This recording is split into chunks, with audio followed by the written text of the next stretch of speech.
All right.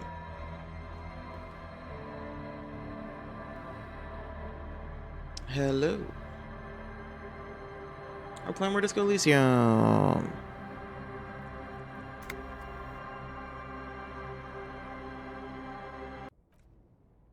What the heck was I doing before?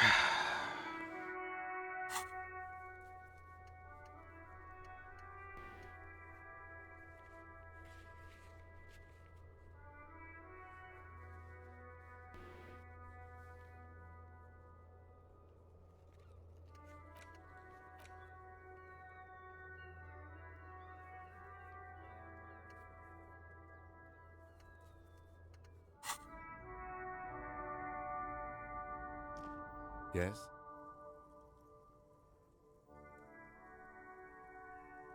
What about me? Good.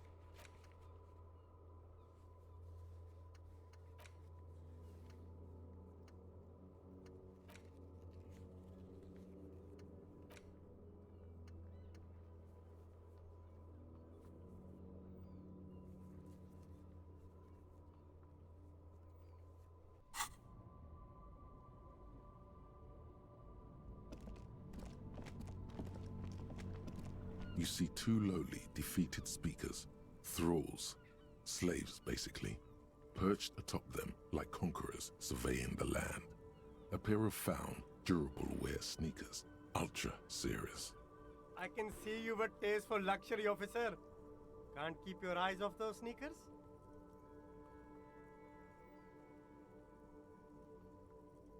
These once respectable speakers have been conquered, reduced to a mere prop by the indomitable found ultras atop them. No, don't look at the speakers, officer. Look at the sneakers. The sneakers are the stars here. These, officer? These speakers are Samaran garbage. I'm ashamed to even use them for props. Don't waste your time on them. Is this a hustle? Samaran trash. That sounds like they're from the Samaran People's Republic, produced under the dictatorship of the proletariat.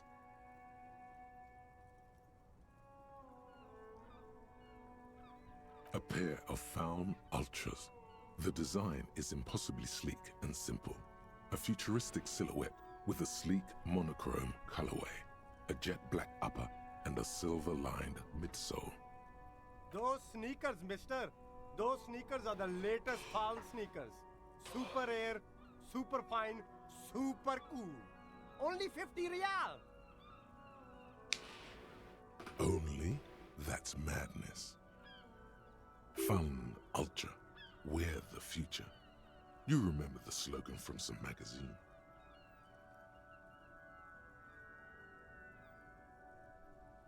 No way, officer! These aren't for sale. They're bad speakers. Low-fi socialist junk.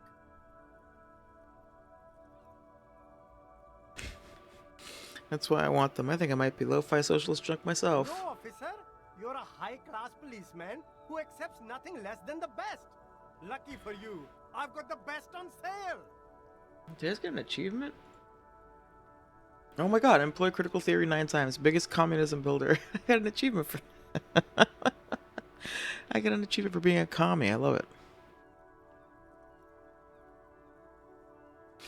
It's like the only achievement I have in this game so far. Kind of proud of myself. The first one.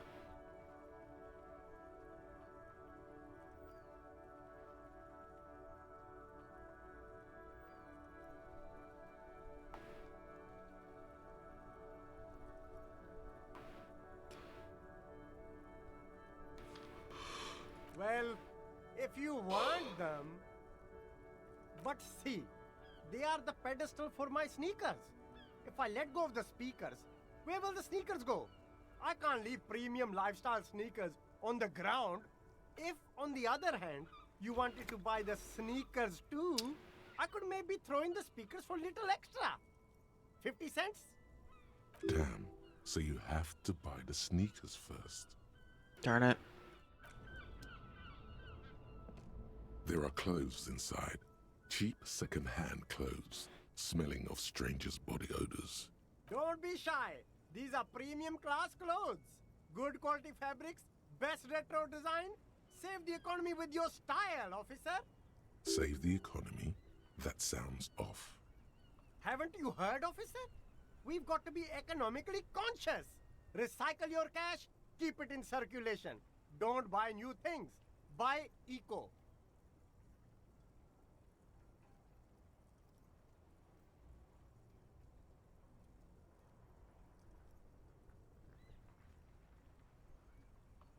Look around, officer. You see all these premium goods just sitting there, not getting bought? We've got to keep the flow of goods moving. Is this really the economy we want to leave to our children?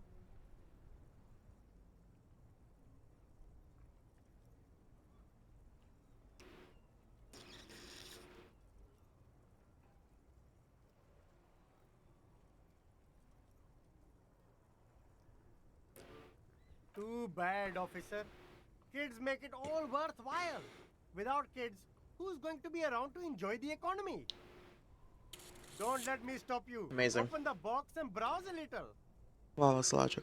You find your hands deep in tattered and faded garments made from weird polyester blends that make your body itch and sweat in all the wrong places. Economical, but also trendy. Look first hand, buy second hand. Keep the economy moving.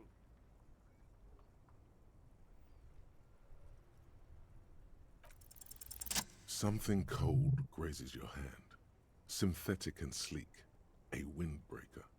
Surf, it says, but also wind, summer, 100% waterproof, and sport.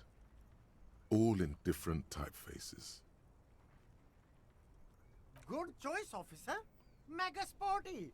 And it's only $4.50 for you, sir.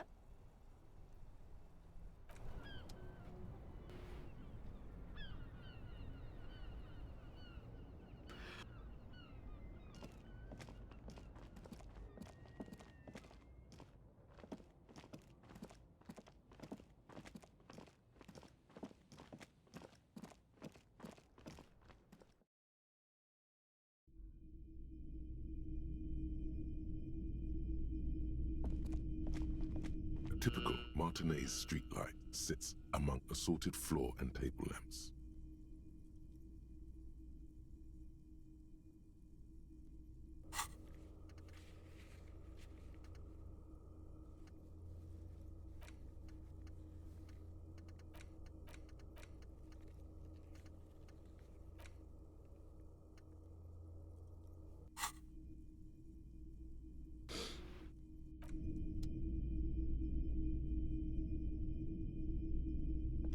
Hello, hello. Let me know if I can help you with anything.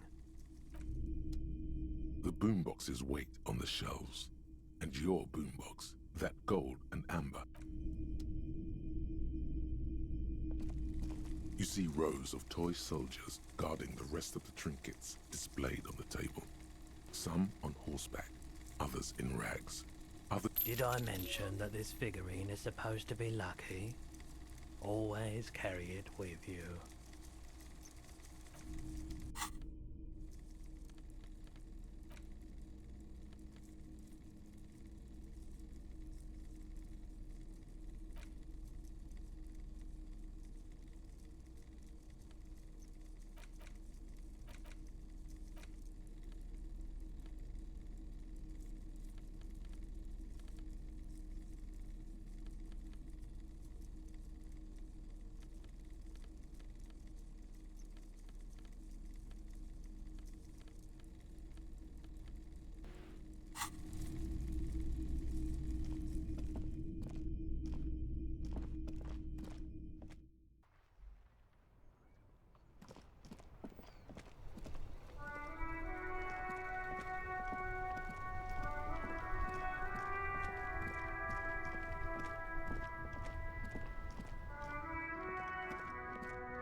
An old monument stands in the middle of the traffic island, pointing toward the sea.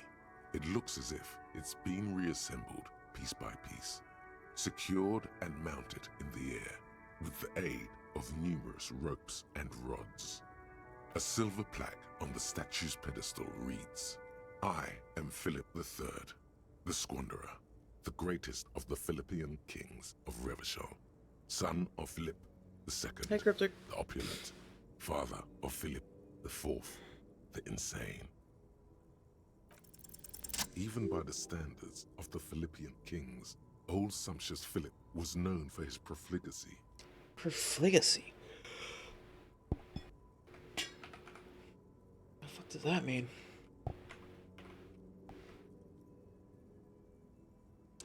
The meaning of the quality or state of careless wastefulness, extravagance.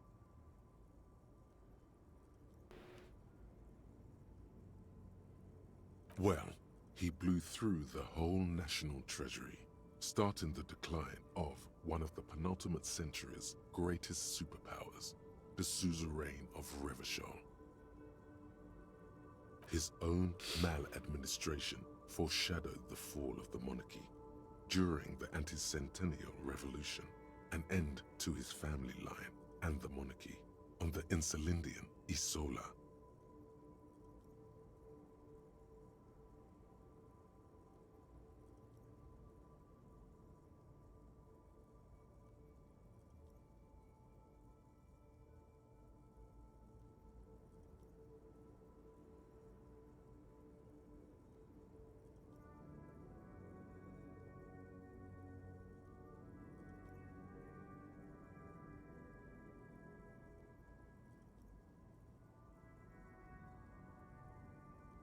Stories have it that he had his bedroom converted into a treasure chamber, where he stored unfathomable wealth.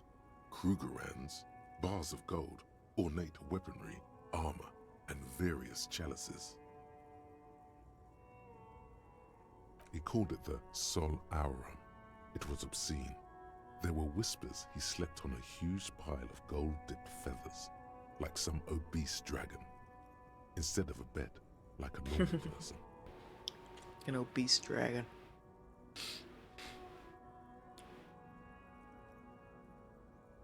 But wait, you haven't even heard about his fabled cocaine addiction. I mean, that kind of goes without saying, obviously.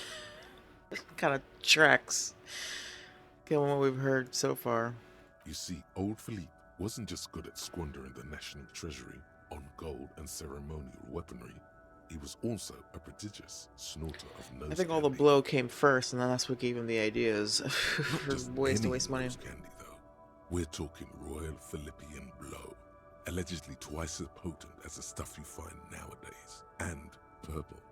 Philippian cocaine was purple.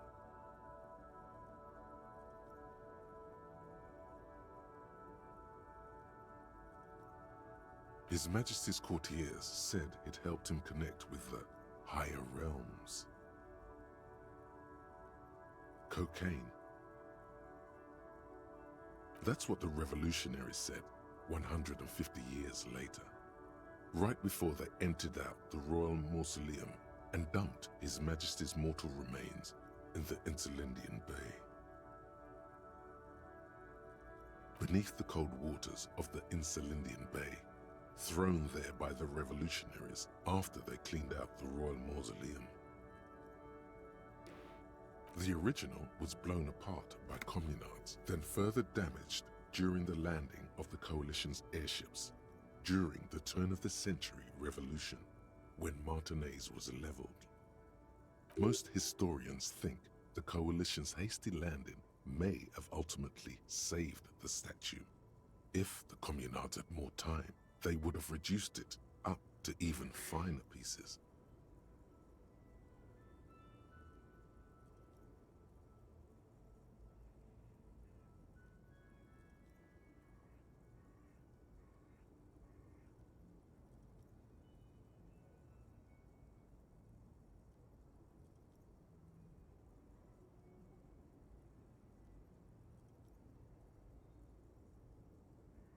Some years ago, a group of liberal, artistically inclined individuals, designers mostly, thought it would be ironic to restore the statue of the most wasteful ruler of Revachol in the poorest part of the city. Yep. The statue is supposed to capture the moment it was blown apart, like an instant frozen in time. A rare butterfly trapped in amber, floating on a sea of shit.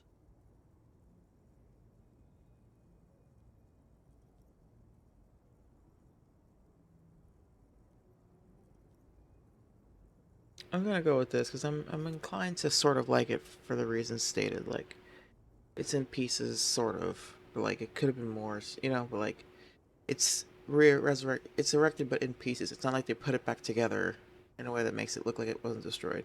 So it's shown in the pieces that it was left in, and with the base all torn up and everything. So I get it. Fine. People in Martinaise tend to disagree, as do many prominent art critics and thought leaders with more nuanced social awareness than the young ironists. There's a middle ground. Maybe it can be done better.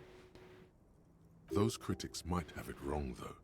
There's more to it than just ironism, but you can't say what precisely. Perhaps this art mystery will be solved at a later time. Philip III, the Squanderer, however, with his bronze face up in the air, doesn't seem concerned about what the hoi polloi think of him in death. Not that he ever did in life either.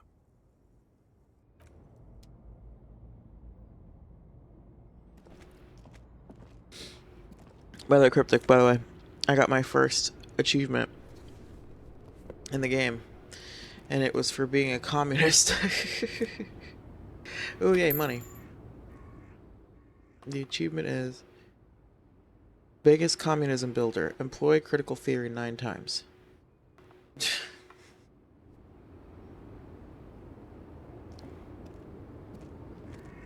small, wrinkled woman does not greet you.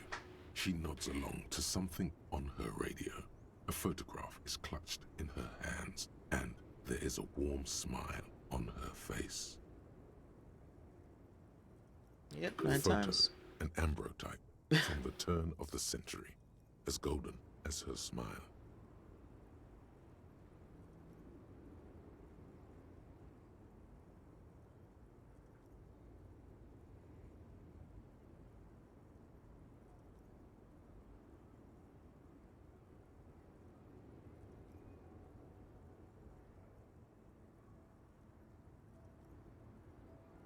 No response. Wherever this woman is, your words fail to reach her.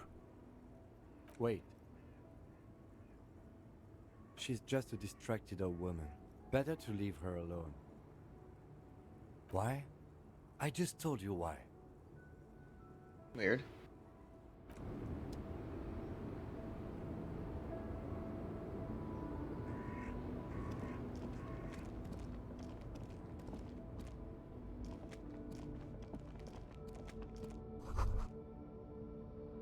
A Stars Ryko, one of the finest Zhimsk-made motor carriages ever. An oldie, but a goldie. Not many people outside of Grad, and Revachol West too, it appears. A Stash Raiko KK2. That's a classic model. Never thought I'd see another one repainted after what happened last time.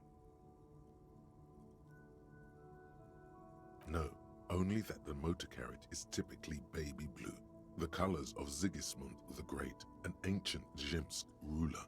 His banners were famously zephyr and white, the colors of the Stars Ryko. Motor cabbage. Because that happened last time, Kim. Blue, white are the colors of the Jimps. You said it like 3 times. So Panic got a Jimps mad, and boom, murder happened. That's, well, yes, exactly, more or less.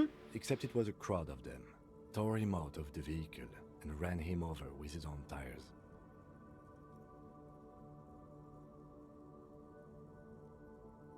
They said it was an honor killing, Hussar style. The Jims community protested the trial, flying a colors.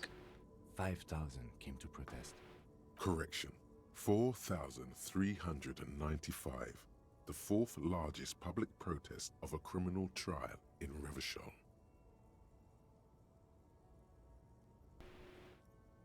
People we are paid to protect.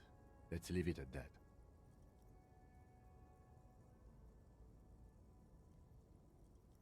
Four years for murder in Reunion. The perps were remorseful. Their sorry knocked 8 years off the sentence. That's the system. The prisons in the greater Revachol Industrial Harbor are already full. Prisoners are expensive to maintain. The longer the sentence, the larger the cost. I try to avoid drawing far-gone conclusions like this before actually examining the body, but my initial guess is the two are unrelated.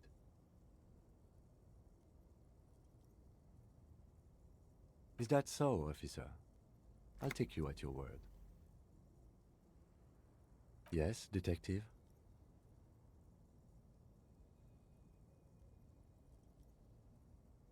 Oh, I don't fucking know.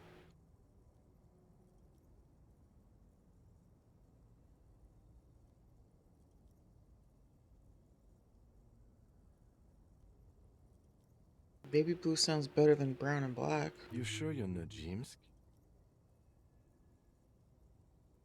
Yes, you're sure you're not. Or if you are, it's only in that Revacholian way. 4 to 5% maximum.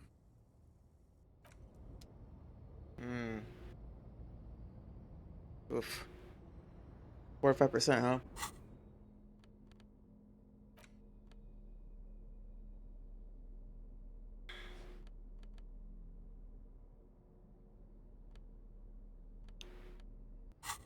Jeez, I just gotta fucking. Oh my god.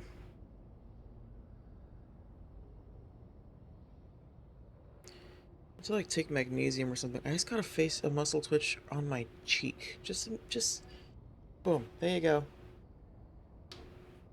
Just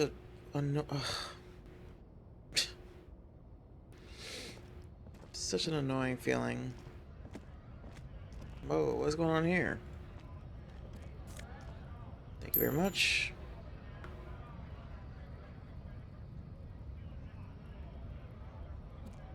A lorry stuck in the traffic jam. This big, heavy Grad-made machine is well kept for such an old machine. The windows are clear. They've been recently washed.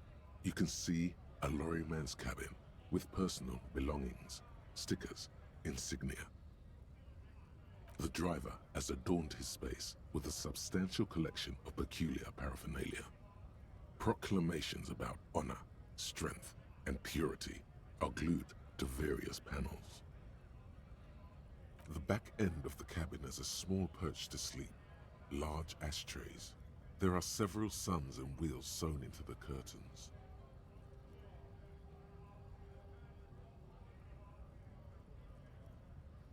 A book with ragged edges catches your notice. The front cover features a large, muscular man. The title reads, Man from Eamdal in the Lost City of the Pygmies. Racist nationalist paraphernalia. Not unusual in this part of town. This is our guy.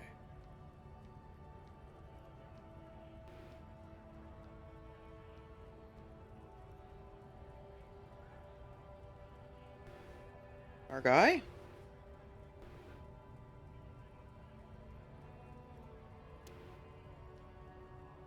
Likely, yes. This guy's proud of who he is. Drapes it all over his machine. There he is, in front of Rita, smoking nervously, hoping it's over. Well, hold up, Frita? I was trying to find that place. I need ammonia.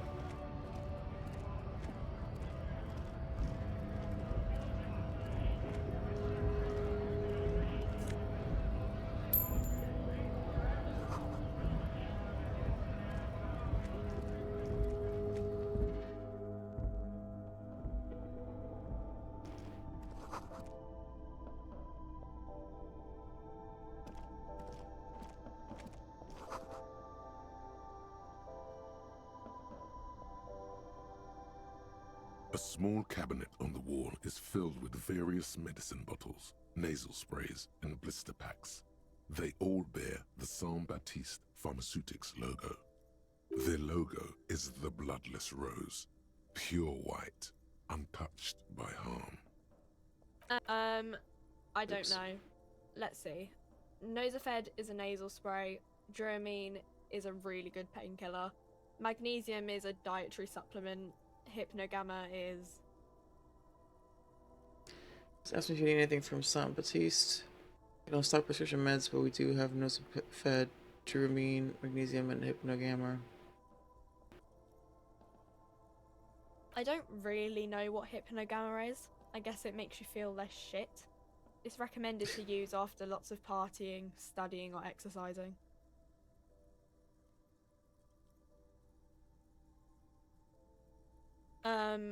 No, sorry. I'm not like a doctor or anything. Nosafed heals +1 health. Dramamine heals +3 health. Magnesium heals +1 morale. Magnesium? Hypnogamma heals +3 morale.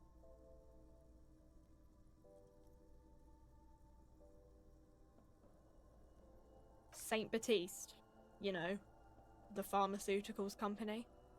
Saint Baptiste Pharmaceuticals, the one that sells meds out of Saint Baptiste. That one. There. She is right. Saint Baptiste, the company, derives its name from Saint Baptiste, the city. Itself so named because that's what it is. A rare case where that really is the full etymological history. As far as almost anyone knows, at least. Yeah, there's like an ampule somewhere. Okay.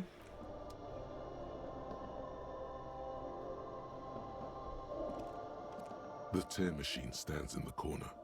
A sign says, 1 bottle costs 10 cents. Yes. Your bottles clunk into the machine, and that's the all I money got. appears with a satisfying jingle. You're a richer man now. God, I need money. How know do you get what money in should this do game? With that money, kiddo, you should buy more alcohol. Enter the endless cycle of consumption. There's so many things to buy, and I can't afford them. You see several packaged raincoats fill a low shelf beneath a display of croissants and juice bottles. The raincoats are transparent, except for the big Fritta slogan on the back. What? Packaged raincoats fill a low shelf beneath a display of croissants and juice bottles. The packages are small, discreet, sloppily stacked, making them easier to take unnoticed. No need to worry about knocking over a display.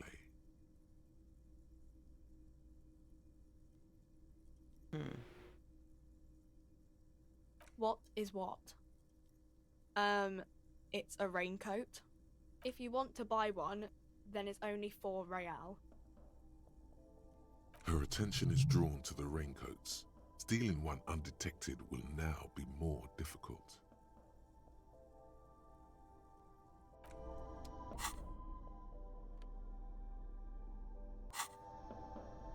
You see several packaged raincoats fill a low shelf.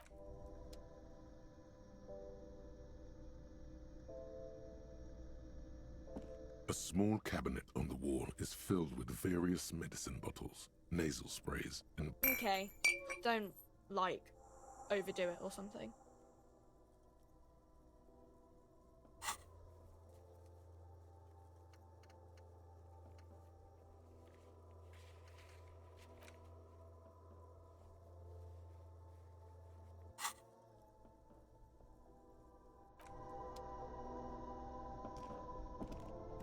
A colorful display of cigarettes and alcohol bottles line the shop wall, Alcohol. inviting you closer. There, in that dark green glass, all in vain. The great flowing river of warmth, wine, alcohol, beer, alcohol, love, alcohol.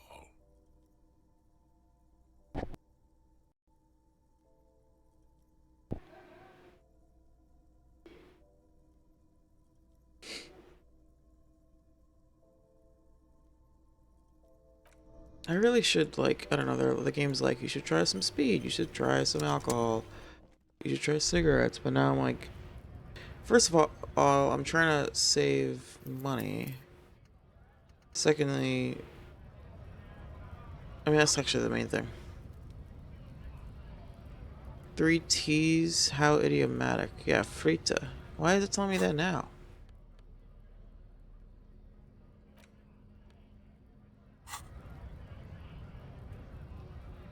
Okay, we need to inspect this body once and for all.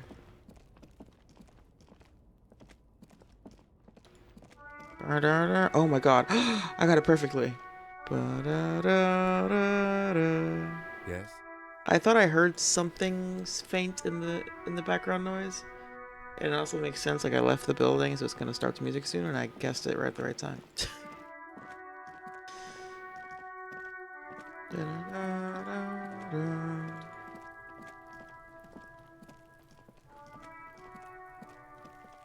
There he still is, looking right through you with his white eyes. The body below is entirely dedicated to that corpse smell. Emitting it is all it does now. The ammonia only makes it worse. The combination What the forces fuck, a tears out crit your guts. fail? You managed to keep it in once. The second time, not so much. When the vomiting is done, your cheeks are wet with tears. I have to do this to, like, progress the quest. What am I supposed to do? I can't inspect this stupid body. Are you okay, officer? Why don't you inspect it, asshole? You're facing tough odds here. It's aggravated further by alcohol withdrawal. What?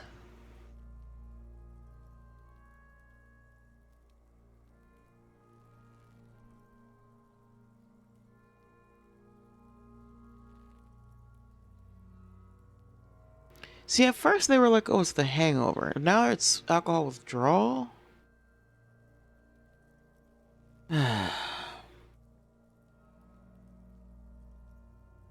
I've seen captains puke their guts out. It never gets easier. You never get used to the smell. Every Monday is cadaver day. Throw up, investigate. Throw up, initial autopsy. Throw up, baguette. Then drive to the station. Maybe throw up on the way there if you didn't bag the thing tight enough. I think I've lost my sense of smell. A white lie. Not being hungover helps too. You just said that. Okay. I get that a hangover is kind of sort of sometimes just acute alcohol withdrawal if you're having enough drinker. But which is it? It's been a well, I guess yeah, it's been the next day. It's the next day. My character hasn't had alcohol in that whole time, so I guess it's withdrawal now. I don't know, but then I would have other symptoms. It doesn't matter. uh.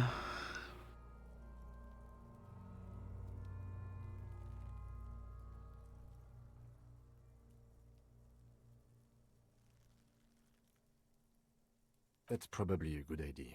Clear our heads. But before we can do that, you need to get your shit together.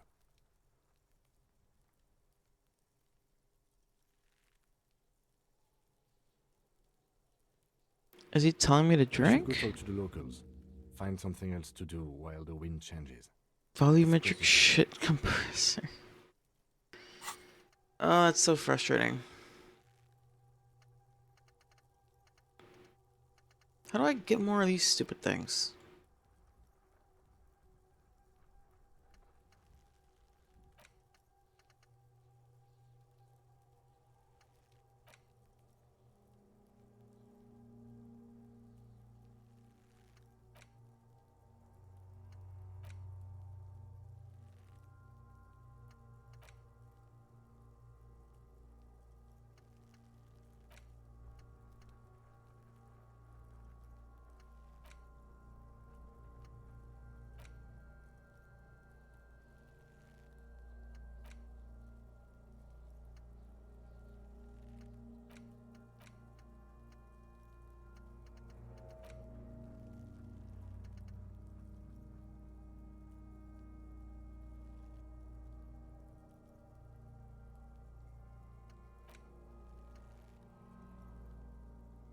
I don't get how this works.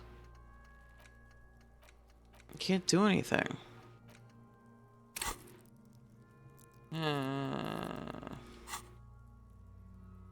You've gained a thought. When this dialogue is over, go to your thought cabinet and internalize it for special bonuses and effects. Give it half an hour. Get yourself together. Then come back and have another go. Okay. Fine.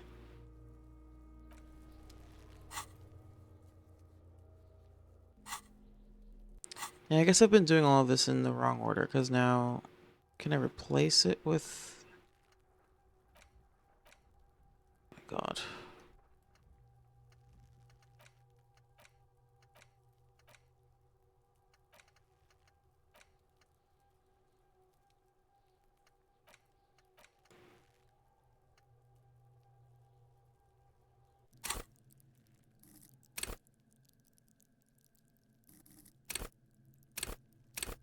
I was supposed to do all this sooner, and now I'm like fucked because I can't. I don't know how to.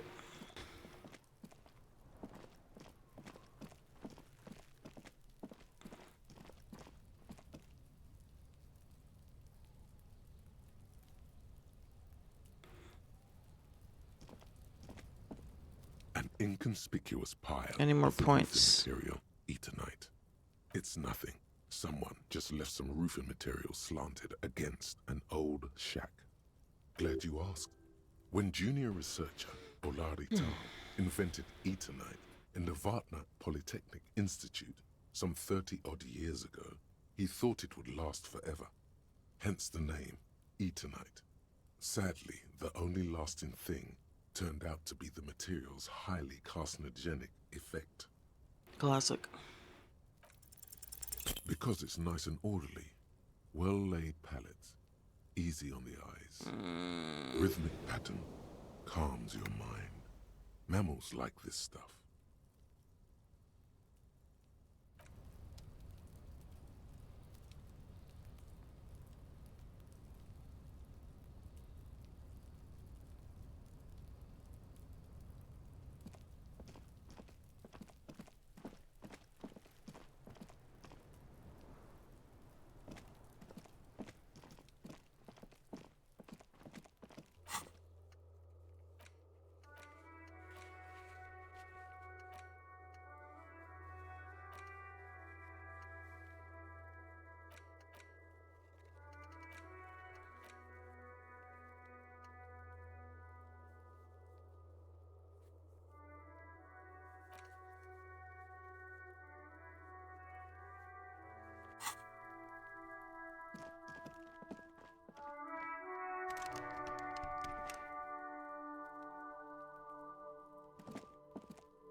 An old call box with a matrix of push buttons lists all the companies in the East Delta Commerce Center. East Delta Commerce Center? This must be the name of the doomed commercial area.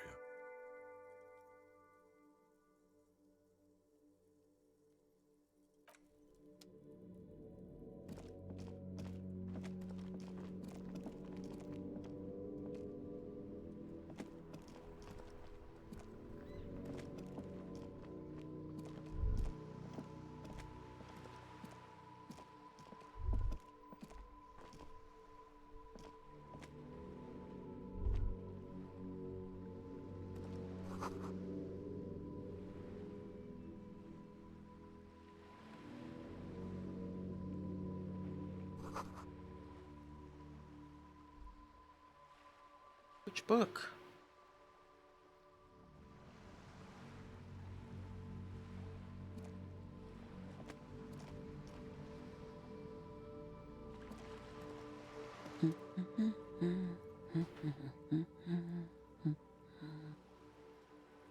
Yes? Hello?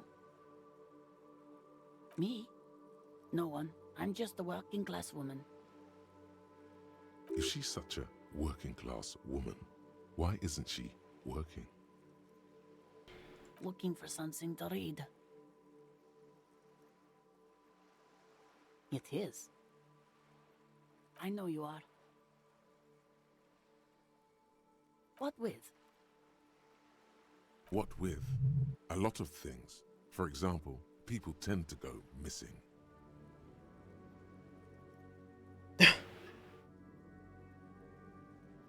Her hands move over the book covers. The tips of her fingers look rough, stained with yellow.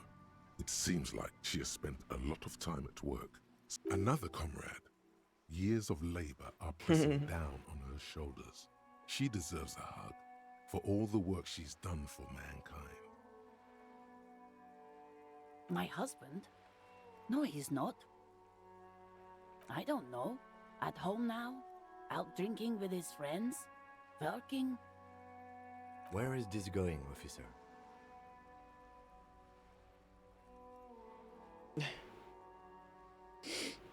She gives you a short nod and shifts her attention back to books.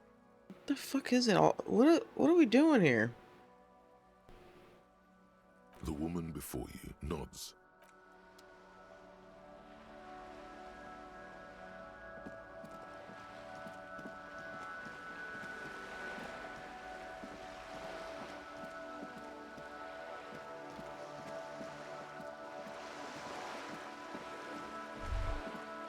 Whoa, what have we here?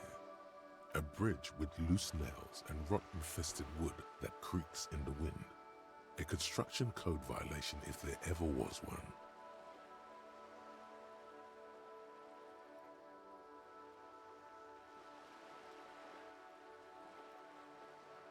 True, they never cleaned up the war damage. The rest of Relachel looks better, though. The bridge is fine enough. Locals use it all the time, after all. It's nothing to worry about. Shall we?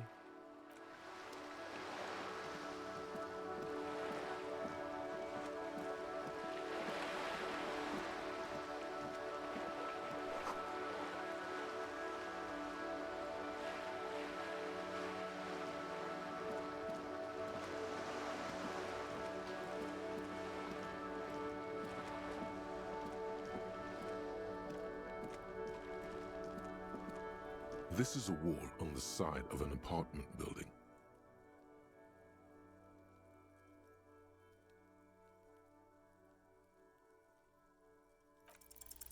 You have no clue. It's just a wall. So many walls all over Martinez, weather-worn, cracked, their paint peeling.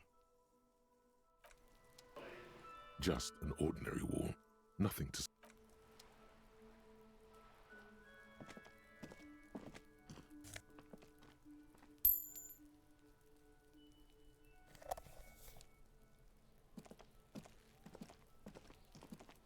Are you trying to sneak up on me? Come to slit my throat in my sleep? I wish. Apparently, she doesn't like people standing behind her back. Logic error. She is not sleeping right now. Pigs come to take me out, trying to snuff me out. I wish.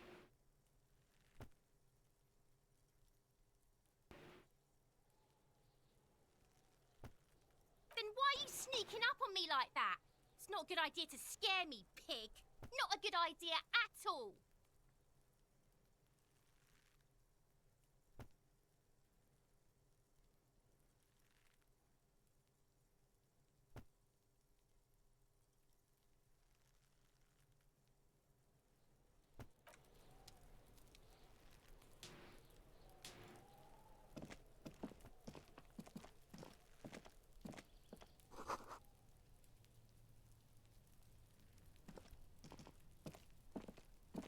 There must be another way into the building. The hell? That sounded so weird. It's been a week and now they show up?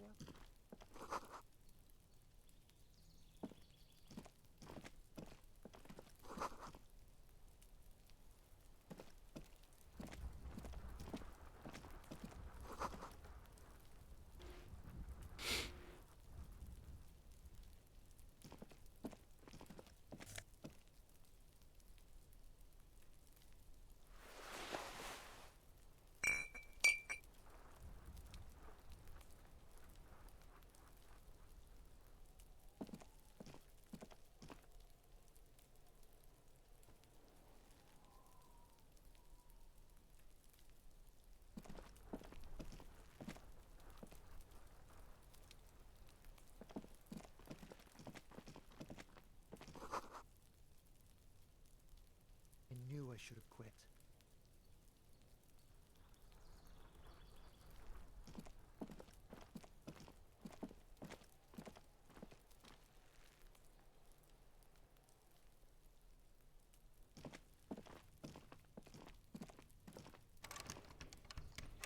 Hey, what's that noise down there? You see a young man on a balcony nursing a cigarette. His eyes have been following you for a while. Not looking for any trouble, officer. It's the voice of someone who has something to hide, my liege.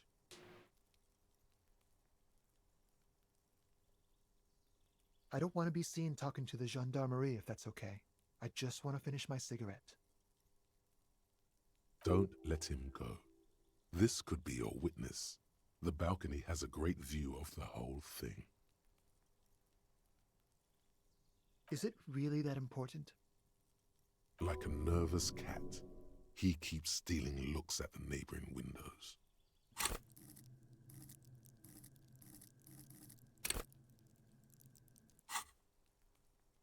All right, but make it quick. Once I finish this cigarette, I have to run. My name? My name is Martin Martinez. That's definitely not his real name. No, of course not. Could you please lower your voice?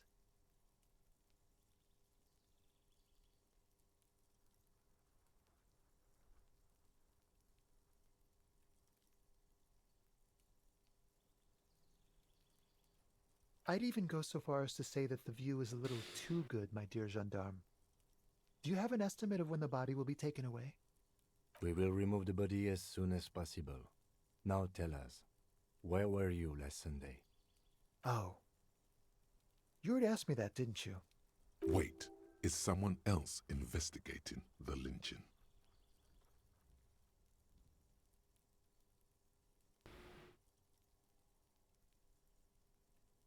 No, not you two. Some more muscular type. And when did you speak to this more muscular gentleman? Last week? I don't know. Look. He's an actor declaiming a soliloquy. See how you hang on his every word? You didn't answer the question. What were you doing last Sunday? I had a friend over. It was my Sunday friend. A Sunday friend. How intriguing.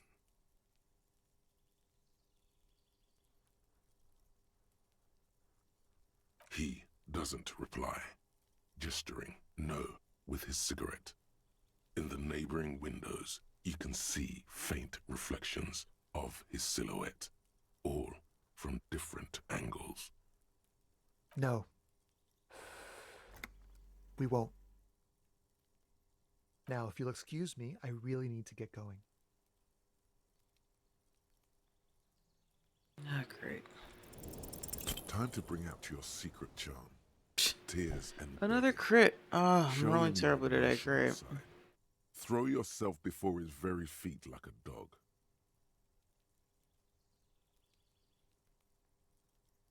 No, for God's sake, I don't want you to cry. Like, obviously, I was never gonna pass that check, but really, a 2. Listen, I really have to go. Ah, there it goes. Wasted. You would have gotten at least a few good drags out of it. Good luck with the investigation.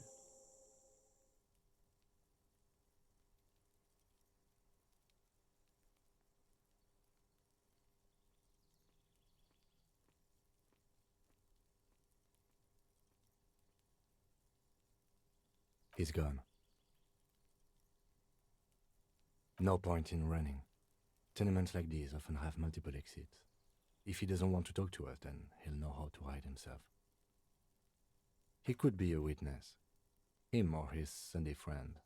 Either way, we need to look into that muscular type who's asking about our case. There has to be a way of getting inside the building. Once we found a way in, we can ask around for his apartment.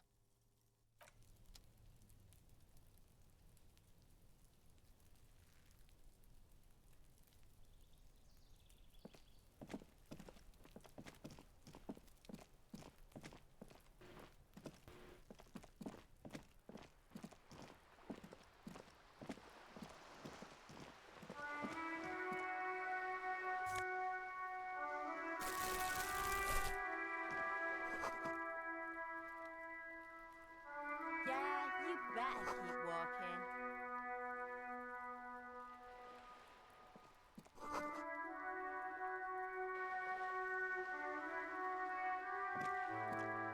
The streets will flow red once more.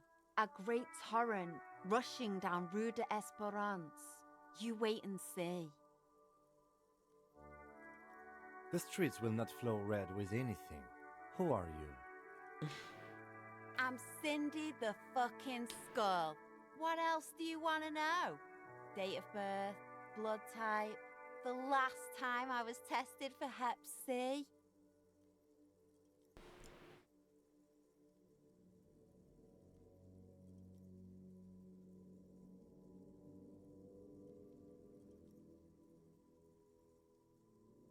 All right, we've got a couple minutes till the ad break. I'm gonna do a quick ad break, and then we can watch the Final Fantasy trailer.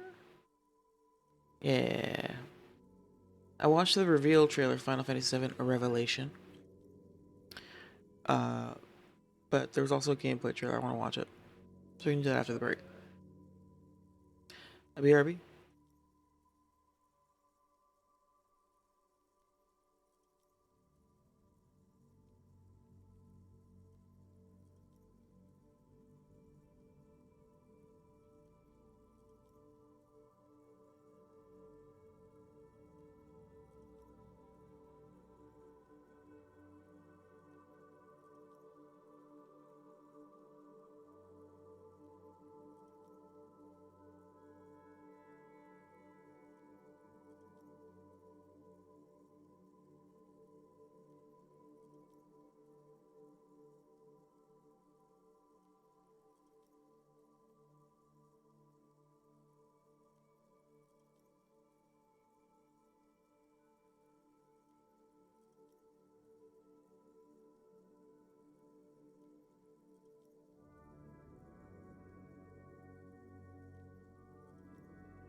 Okay.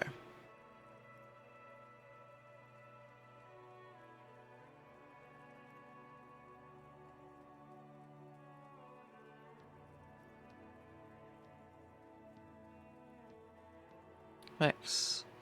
Alright, let's do this.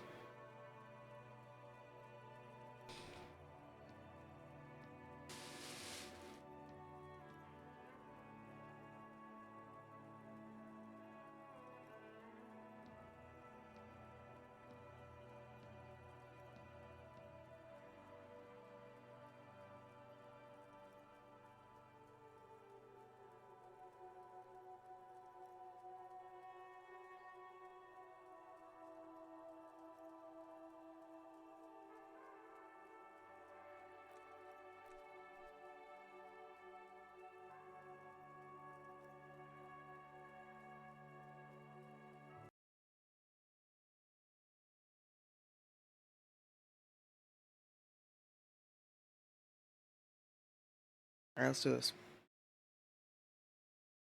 I mean, if it's too loud or too quiet or whatever, it should be okay. Long story Okay. short, It's loud. world's in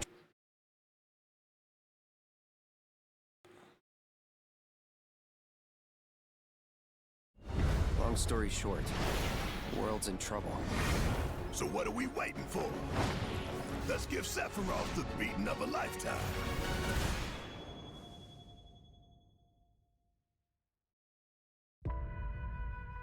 As we reunite with our heroes, Yay, a it's meteor Tifa. looms in the skies above, a constant reminder of your mission, and the grave threats you'll confront as you embark upon your journey and face the epic conclusion of the remake series. Aboard the Highwind, your very... Wait. Am I crazy or is this quality not? Let's get a little bit more in there. Okay. Oops.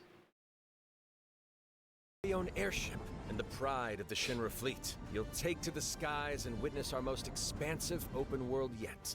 Wait, what does that say? Is that okay? Highwind. I thought it that was an M. Anyway. From the outskirts of Midgar to the sun-drenched Midil Archipelago to the warrior nation of Wutai. Yes. Oh, I'm so excited to go to Wutai. It looks cool. But how can you be The Highwind. at once? You'll need to cover ground fast. Fucking parachute packs. I love it. Parachutes your top of the line. Pull the cord and pop. You'll be floating through the air like a feather. You know, it's so funny because Yuffie gets motion sickness, but I bet is she gonna throw up midair? I wonder if Yuffie's gonna like low key love it. That was awesome. Anyway, sorry. I'm gonna. I'm gonna try to just watch this one way through. Maybe I should have just watched it offline and then played it on stream, but. At any moment in the open world, simply pilot the Highwind to your destination and take a leap of faith. I love that. I love that. You don't even land, you just jump off. You'll descend seamlessly from the sky above to the ground below. Where will the winds guide you first? That freedom is in your hands. But no matter your destination, to defeat your enemy, you'll need a fighting chance. And that starts with your trusted ally. Who has this fucking voice? Wait a minute. Isn't he dead? Oh no, he's not dead. The actor died. What's his name? Is it Roche? No. Is it? Matt Mercer. Okay, I can see that. Like, I know this fucking voice. You'll need a fighting chance. And that starts with your trusted allies. At long last, with the world teetering on a blade's edge, everyone assembles at Cloud's side, forming. I noticed that Vincent is not in that shot for some reason. Each with their own story that brings you closer together than ever. But a good unit needs more than friendship to save the day. It needs a disciplined combat regiment. The hybrid battle system, established in Remake and refined in Rebirth, is perfected in Revelation, putting even more power in. Oh my god, yes. In fluid, real-time action, seamlessly switch between party members to even the odds. Then, when the fight calls for strategy, enter tactical mode to unleash a suite of powerful new spells and abilities. Activate devastating synergies with your companions. And of course, call on mighty summoned entities that can turn the tide of battle. Hell yeah. Good old summons.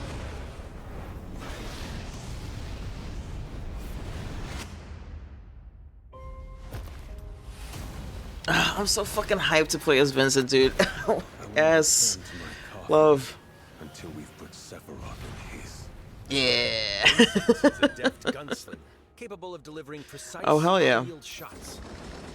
But there's more to this Fucking A. former Turk than meets I'm the like eye. irrationally The result hyped of for fucking experimentation just having a gun in this game. I also look. I'm a Dirge of Cerberus apologist. Okay, that game is kind of decent, low key.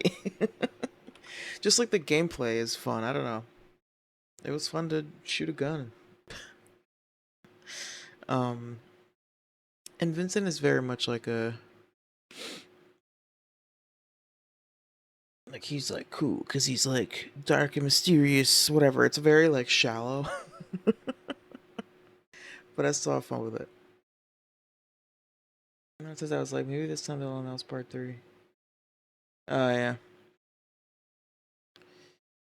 Well, the thing is too. The thing that's good. It makes sense, like, because they were like, okay, Rebirth is coming out on Switch 2 and Xbox. I was like, all right, I see what's going on here. It kept like posting promotional stuff. It came out literally like this like Wednesday or something. This game came out for the other platforms, and it was like, okay, that makes sense.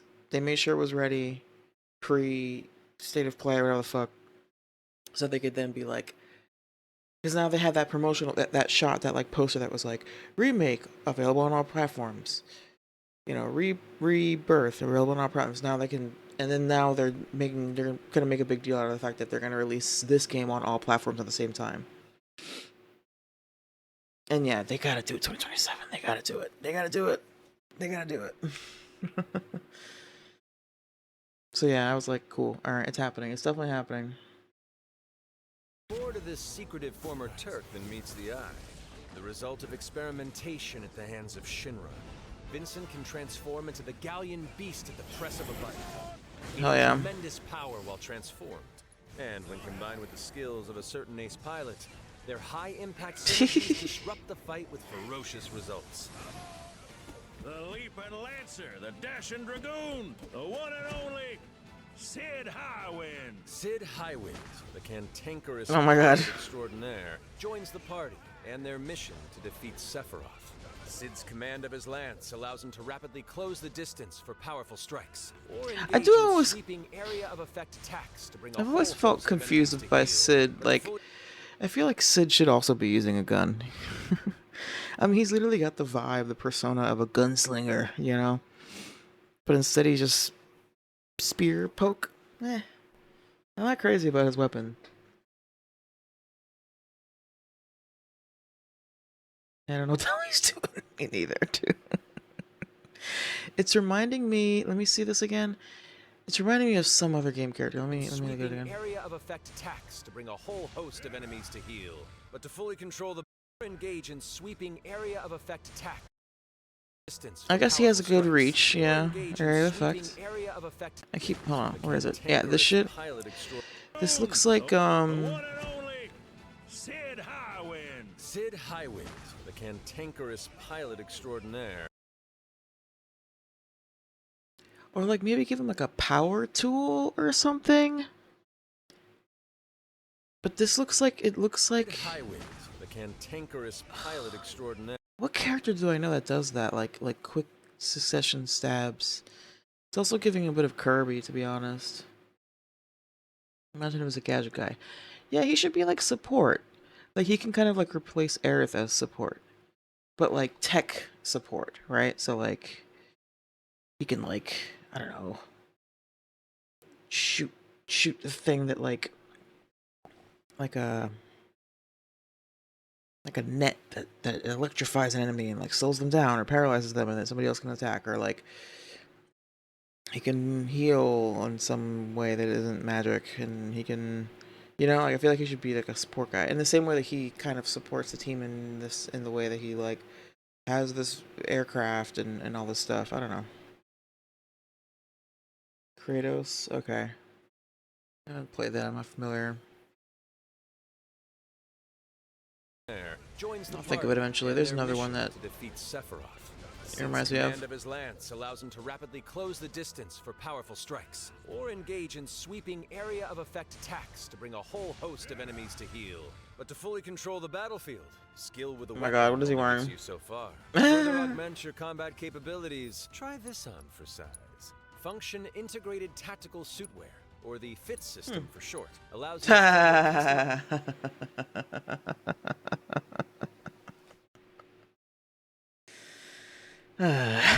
That's pretty good. The fit system, nice. Integrated Tactical Suitwear, or the FITS system for short, allows you to What is it? Function Integrated Tactical. Yeah, and it's a stretch too, but they made it work. Customize your playstyle with new uniforms and Nice. with unique movesets. Alongside your equipment and materia, FITS gives you an extra edge in battle. And to face what's coming, you'll need all the strength you can muster.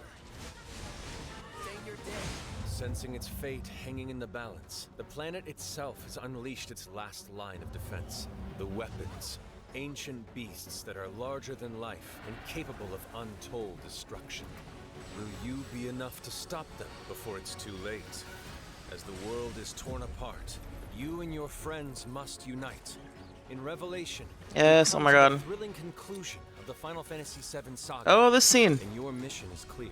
Take up your Buster Sword, equip your materia, and stand together. One last time. Yay. Alright, that's cool.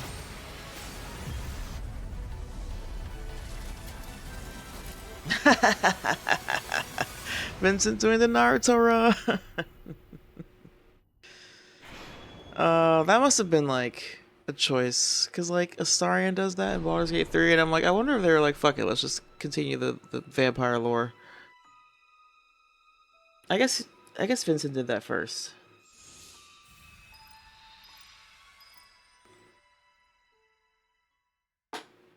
I hate outfits being tied to stat boost. We can keep the boost and wear a different outfit. It's probably not gonna happen. I don't know why so many games don't give you like true transmog systems where you can just wear whatever you want aesthetically while also equipping something different. Because even Baldur's Gate 3 kind of does that in the sense that you can have your character wearing casual clothing instead of armor. But what if you just want to have the look of different armor with the stats of another one? Just give me, come on, do it like they do in World of Warcraft. Just give me a true transmog system. Let me have the character look however they want, or however I want. While still equipping something different. I don't, why? What is the hesitation? Why don't they let us do this? Why won't they let us do this? I guarantee you they're not going to let you do that. I guarantee you that you have to. Because you know what, dude? I will say this. From what I've seen, I don't love it. I don't love the looks. The Cloud one's okay. I don't like the Barrett one. Kate Sith looked cute. Tifa's is okay. It's giving Nier. Whatever that game is, Nier Automata, whatever the hell. It's fine. Not too crazy about it. But I bet I'm gonna love the stats on it. You know what I mean? And so I'll be like, I kind of just want her to wear her regular outfit and then still have the stats. I don't know. We'll see. Tifa one's okay, and the Cloud one's okay. I don't know. I don't know. Maybe I'd have to. Let's see. Hold on. Let me take a look at it again. Actually, how about we watch the? I can rewatch the announcement one. And the pride of the Shinra fleet. You'll take to the. I am not jumping. There was another thing too, though. Okay, we need to look at the other videos because there was another thing that I saw posted where somebody they showed like, maybe I missed it and it was in here. It was in like the customization menu or something. But it showed like a list of all the characters. Function Integrated Tactical Suitwear, or the FITS system for short, allows you to further customize your You playstyle. can kind of see it with here. a new uniform But somebody pointed this out and I was like, damn, I wish I hadn't seen that because now I'm like, maybe I would have noticed on my own. Let me see if I can find another.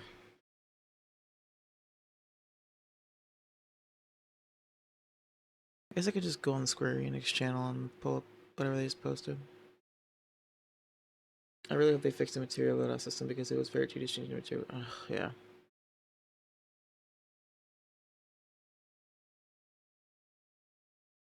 Yeah, being able to save material loadouts would be very, very helpful. Meaning, like, in general in games, this needs to be more common. Be like, I want to, like, having, like, 1, 2, 3, 4, 5. You know how, like, in Cyberpunk, you can save outfits? Doing that, but with gear would be great. Like, with materia and with armor, or in, like, equipment. Okay, they only have the 2 videos on here. Where did that person find that fucking... Hold on.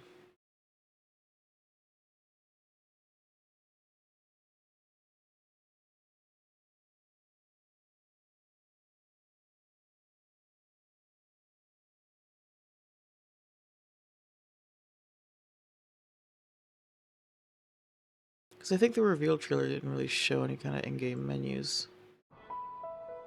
Long ago, a shadow I kind of want to watch this again, though. upon our planet. Guided by calamity, one man sought dominion through reunion. By his will, a star fell. A meteor called forth to bring... Honestly, I am a little surprised by the under-emphasis on Sephiroth. Now, granted, it's Sephiroth, and I'm sure they want to, like, build up the suspense. I guess maybe on a later trailer. They don't want to, like, completely show their hand. On a later trailer, we'll get, like, you know, a more Sephiroth-heavy thing. I was really hoping to, like, hear the music. Just give me a little something. But no, they gotta save that for later. Awakening mighty weapons to stand against this celestial threat. Now, hope endures in those who fight. Long story short, the world's in trouble. Has been for a while. So what are we waiting for? Let's give Sephiroth the beating of a lifetime.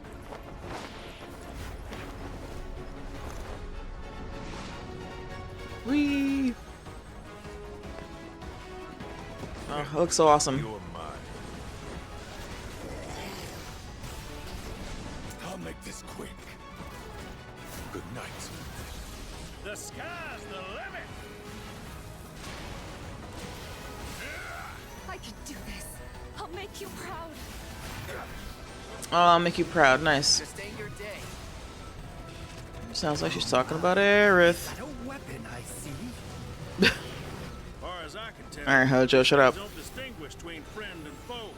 Save the planet by killing her protectors.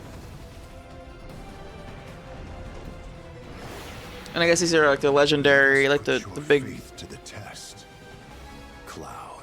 whatever, not monsters.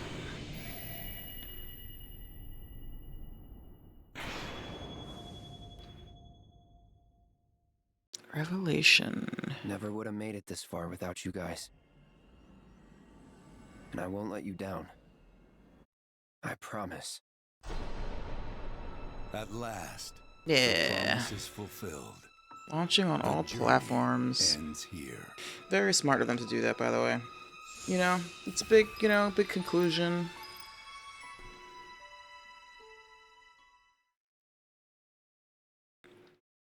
See, now I'm like, what the fuck? Wait, is it this? Is this clickbait? I mean, 10 minutes of gameplay. This is probably clickbait.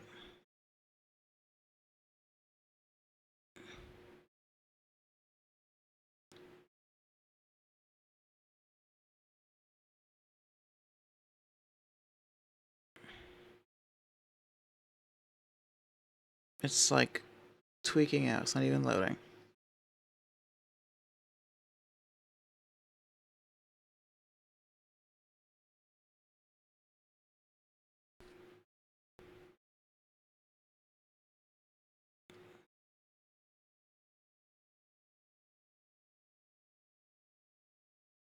In the open world, simply pilot the highway.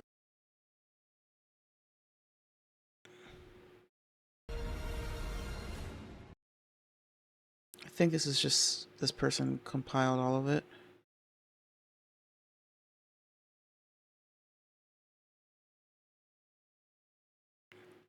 At the end of Rebirth, Cloud was completely unraveling mentally. I really hope they follow up on that. Oh yeah, I mean they have to. That's like the whole point of this. I mean they can't not, right? Because it all culminates into him being like in this like weird. I think. I mean, yeah. When they leave at the end, yeah, he's like basically not there. Like he's just like in like a weird. He's like between reality and not reality. So I imagine that they're pretty quickly going to like progress that further, and like Cloud is going to decline even further, and then eventually, and then go into that comatose state that he's in, and then Tifa has to go into like the life stream and get him out, and blah blah blah. I mean, that's got to be like early on in the story, right? Follow up well. I mean, yeah. I mean, if they fuck that up, then they fuck up the whole game as far as I'm concerned, because it's such a big part of the story. Like that's like such a huge part. I mean, that's a huge part of Cloud's story, right? Is him kind of like putting himself back together. And the only way he's able to really do that is because of Tifa.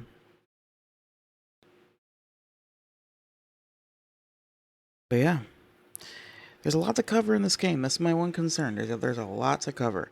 We've got the Cloud thing. We've got Wutai and Yuffie's whole deal.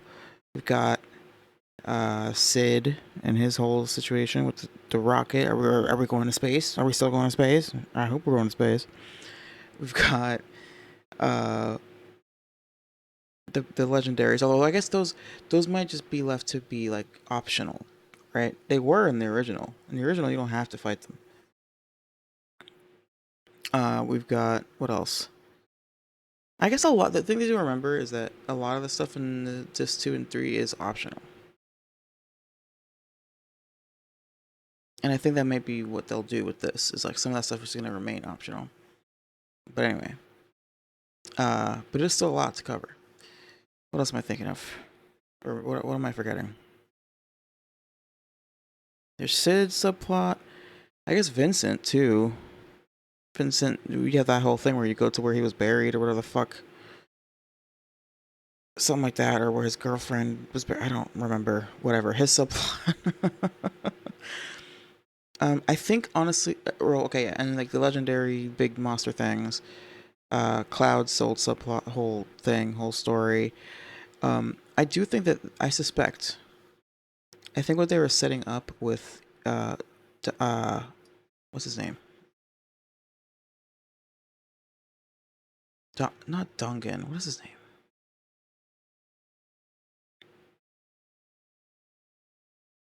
The guy who trained Tifa.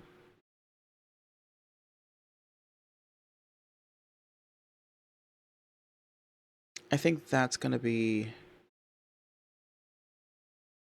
uh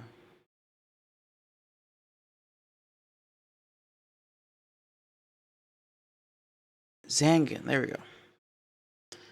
I think the Zangan thing is gonna be like maybe that'll be like a sub quest thing for her, where you can do like special training with her and Zangan, and then she'll gain special skills, and then like that'll also serve as like a, I don't know.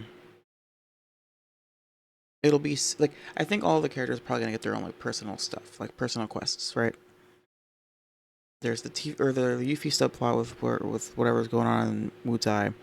There's Tifa with both helping Cloud, but also like that's Cloud's story really. It's both of their stories, but then like her maybe revisiting her past, and like maybe if you do all of those, then you're better equipped to help Cloud when he's in the live stream or whatever. But like she can also like learn special skills or whatever because she's like training with Zangan or whatever. There's um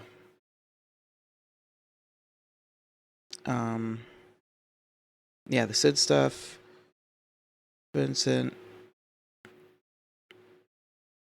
I guess Seth needs something to do. I think there's gonna be like stuff like that because like because remember there's that whole thing where at one point everyone kind of goes, okay, this is it. We need to like literally like Sephiroth's about to like explode this planet and take over whatever, do his big evil thing. We need to stop them, but this is gonna be like this is all or nothing. So if you guys have any loose ends to tie up, this is it.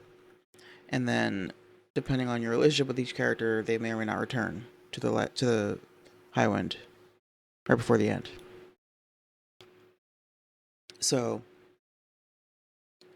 and remember in like in Rebirth there was like the approval system that was kind of hidden.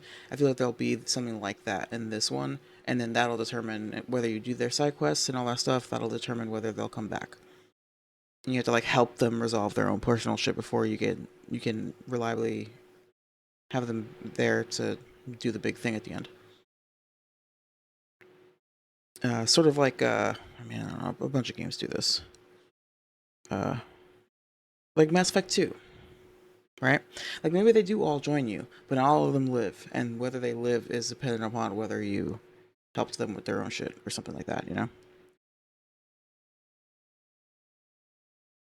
Anyway.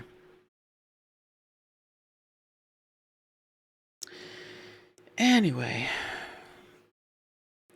Ramble yap yap. I'm trying to find this thing that I saw somebody post on this Discord. It was like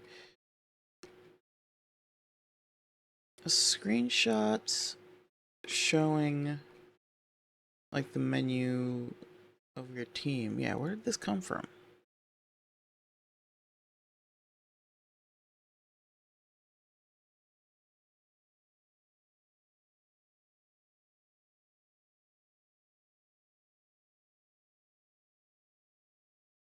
Whatever, I'll just pull this up, I guess.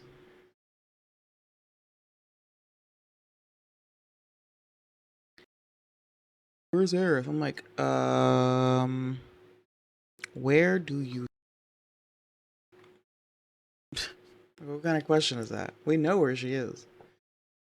Anyway, it's this shit. Oh, I didn't even have it like proper full screen this whole time. Yeah, I forgot that my browser doesn't... I don't know, it doesn't... I don't know why it does that. Anyway. I don't know where this screenshot came from. I don't know. I can't help but feel like maybe it's fake. I don't know where they got this from. But look, all the little portraits are... They based it off of the OG. Isn't that cool? Love that.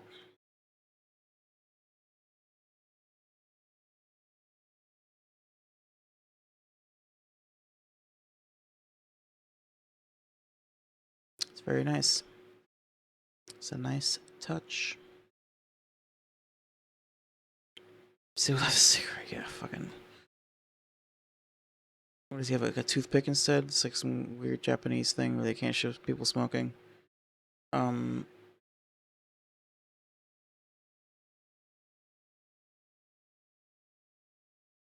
Maybe they showed something different in like the Japanese trailers, and that's where the... Oh, yeah, okay. We also need to look at this fucking poster, okay? Yeah, damn. Let's get a good look. Hold on.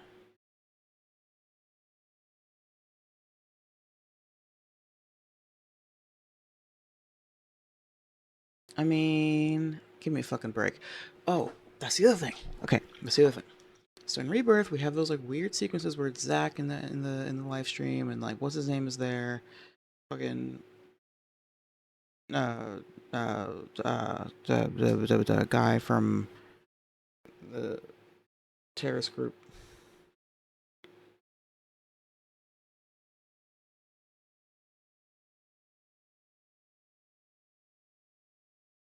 I will always and forever know him as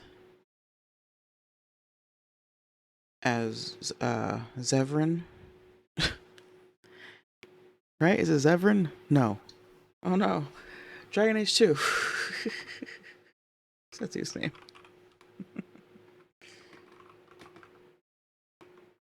Is it Zevran? No, that's from the first one. What's that dude's name?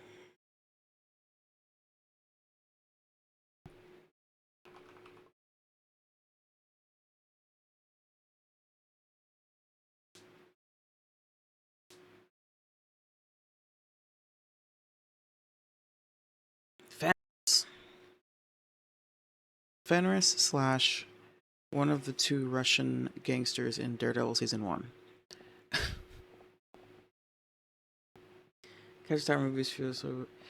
I mean, it's... sure. It's... It's definitely like it's pretty simple.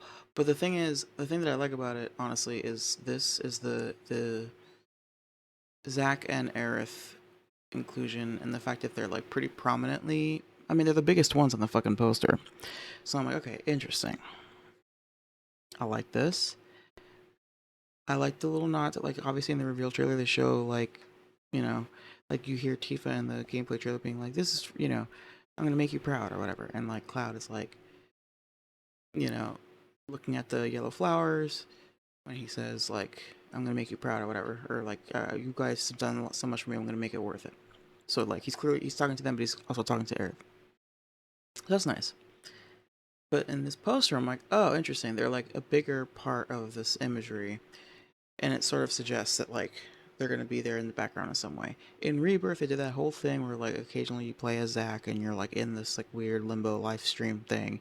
Obviously, he plays a part at the ending of that game, so you're like, all right, this is gonna be. So okay, first of all,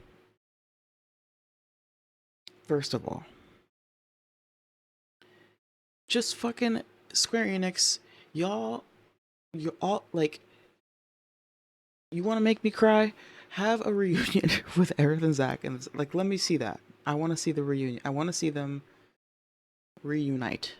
Okay, that's a slam dunk. You want to make your audience cry? Give us an Aerith and Zack reunion. Well, although funnily enough, everyone will cry except some people will be crying because they'll be like, "Oh, this is so sweet, how nice," and then some people will be crying because it's Aerith and Zack and not Aerith and Cloud. But that's another story. Literally, that's another story that they're never gonna get, except for in fan fiction. That's fine, but you know, it's not gonna happen in the main story. Either way, we're gonna be crying. Is there a term for this kind of poster design last night? Yeah. Yeah. Floating head, stacked characters, floating heads. Yeah, for sure. This one's really ugly though, and the one in the link that you posted. Not ready to post. Oh, that first one is ugh, that one's also pretty bland. Yeah. No, it's true. Especially when you see them all side by side, you're like, oh, these are all the same, and they're kind of boring. That's fair. I think that maybe something a little more interesting in the background would have helped for this one. However, I get that they're trying to go for like a celestial vibe where it's the sky and it's like a not specific location. But yeah, it is pretty boring. Hopefully the future ones will be a little more interesting.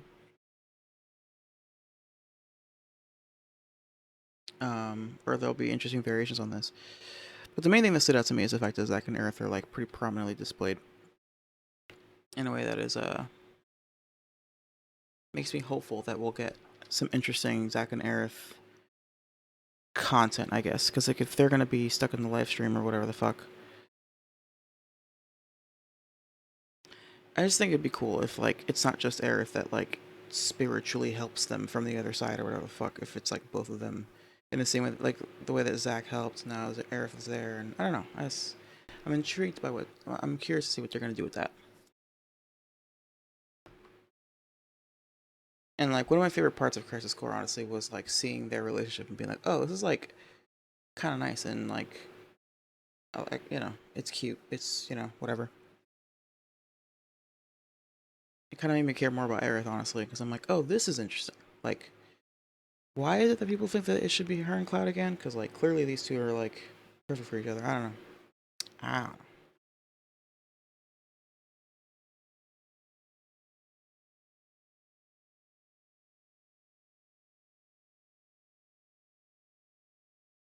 I mean, let's see. Let's see. FF7 remake poster.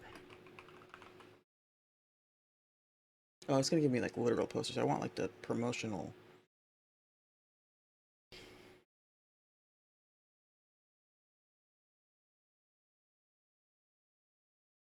Yes, there's this.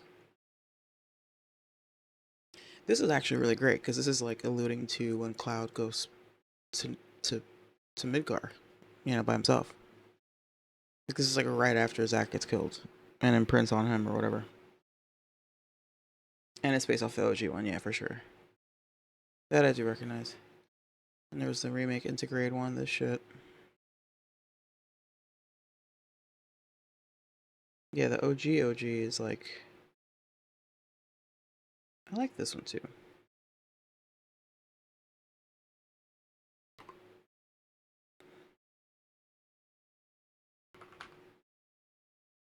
Yeah, it was basically a direct copy of it.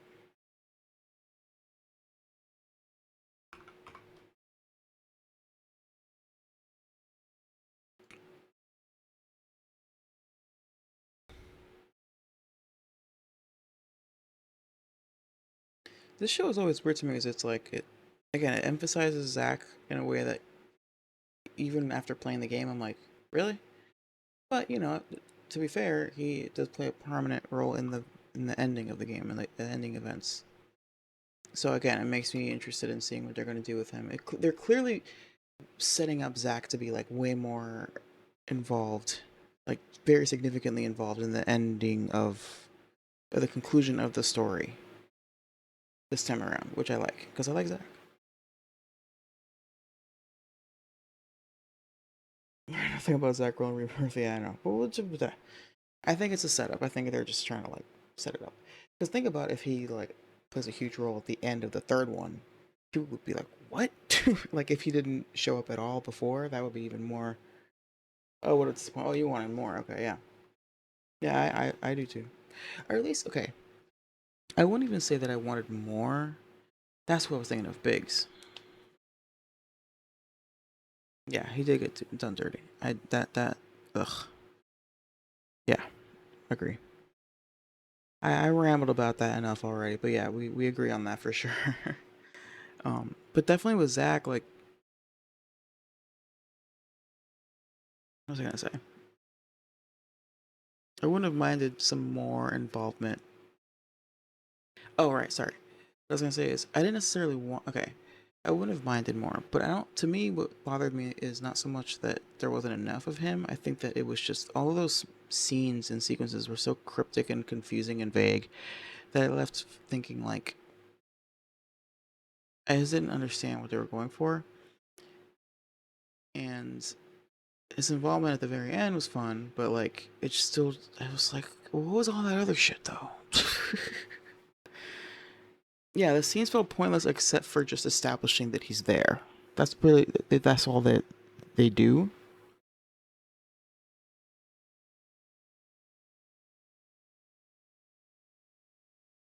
There's an option in Harmless. Yeah, yeah. It's like it's clearly not actually that important. So like, the only purpose they serve is to remind us that he's there. It doesn't tie into what's going on in the main story really all that much. And it's like kind of a missed opportunity in my opinion. Like, if I recall correctly, Aerith never acknowledges this or sense like it'd be cool if there was like some kind of I don't know, like if in any way, shape, or form Cloud and or Aerith were able to like feel or sense or notice oddities that indicate to that like he's dropping hints or something. There's just like no ties to it. And I get that that's not how the live stream works, and that's why you can't do that. But then it's like, so then why do it at all? I don't know. Anyway,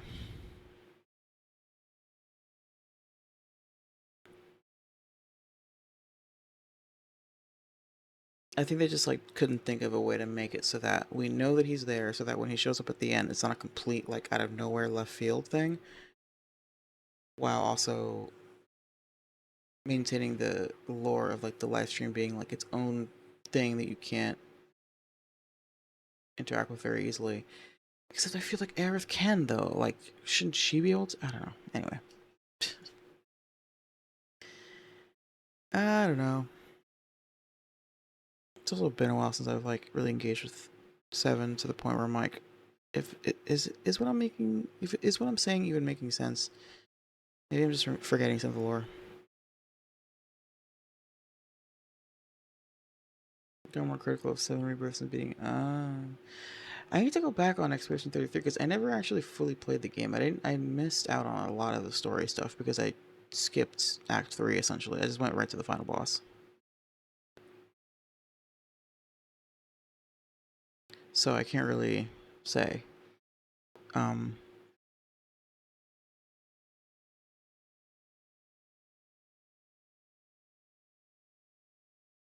yeah, Rebirth has some like really great moments and locations and like fun scenes.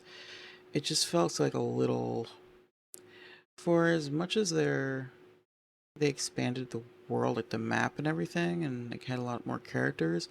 It almost felt like not. I don't know. Like I said, I'm like, there's so much more that happens in the story, and it just feels like they're gonna like pack it all into one. And I hope that they're able to do that effectively because it felt like in Rebirth there was a lot of like extra shit, like all the Zack scenes. And I'm like, we could have spent this time doing other things that were more, or like doing things better. I don't know. Yeah. But I mean, Remake also had an easier job, right? Because again, they covered so little ground. Although I will say, Remake definitely. I remember having moments where I got frustrated with Remake because of like the long stretches of like going from point A to point B to point C to point D, like just huge stretches of some of the like. All right, we're gonna follow this like train tunnel for fucking half an hour. Not even more. Like some of those like in between like sequences felt too long to me.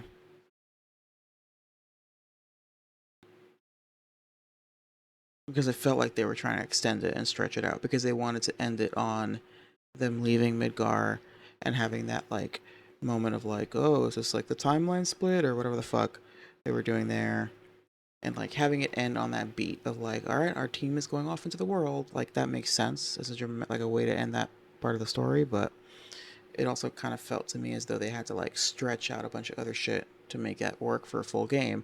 And then in Rebirth,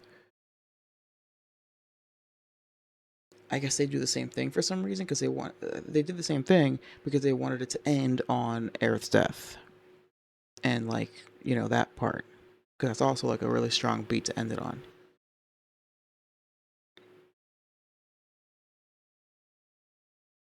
Because then it's like, okay, if we end the game on the Cloud live stream sequence, then the next game is not going to have like as many like major dramatic moments. So like I can see why they would want to have that moment be in the third game. Yeah, I don't know. Pacing it out is tricky when you have such a big game with like a story that's kind of like has like a few very dramatic beats that you want to like have as like your cornerstone moments. Then that means that you're like shoving half a game into the third part. I don't know. The Aerith death, as confusing as it was, and while the criticism was valid, was done well. Like it messed me up the first time I went through it. Yeah. It's just that last fight sequence was too long, but it was. I mean, it's anime. It felt very anime. It felt very just long, drawn out, big, over the top, blah blah blah. I was like, yeah. It was a little too drawn out in my opinion, but it's the longest fucking thing, and it ends in the last part. Like I'm like mentally exhausted by the time I got to the last part, and then I kept fucking dying at that very last part of the fight because it's so hard. And I was like, dude, I'm gonna fucking freak out. I was losing my shit on stream. I was so frustrated because I wanted it to be over so I could see the rest of like actually finish it. It's so long. And it felt like a metaphor for the whole game where I was like, or like especially the first one. I was like, all right, we get it. Let's just do the thing.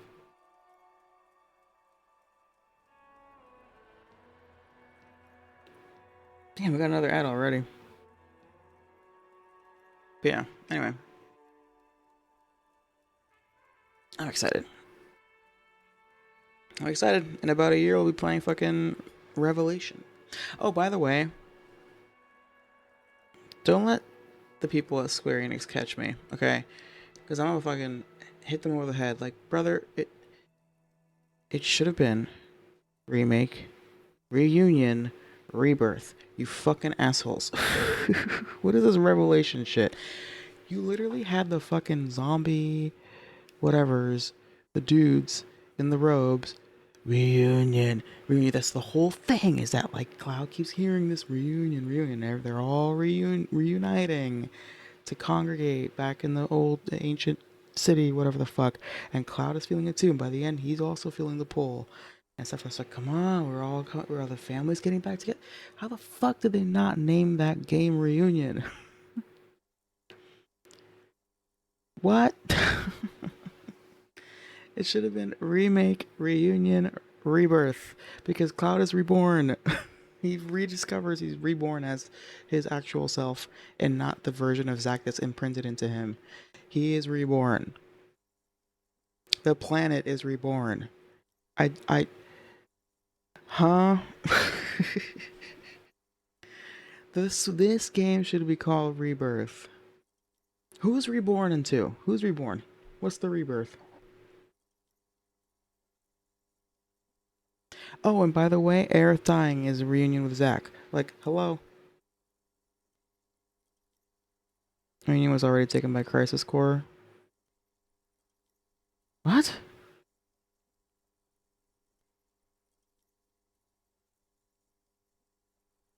Is that game called Reunion?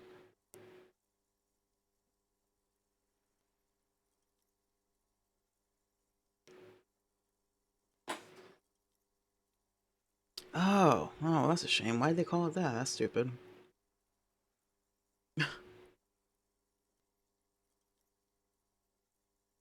Why'd they call it that? They should have just done it anyway. Fuck it. Nobody calls it Reunion anyway. Everyone calls it Crisis Core. Whatever.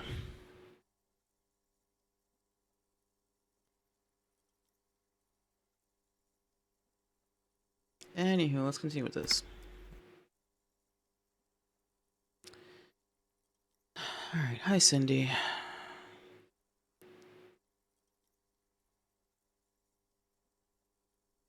And here I was trying to be polite. Just can't win with you pigs. A brush, an artist. The red splatter is urban expressionism.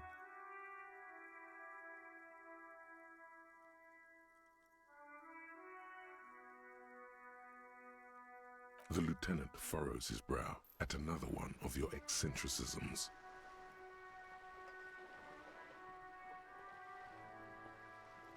What?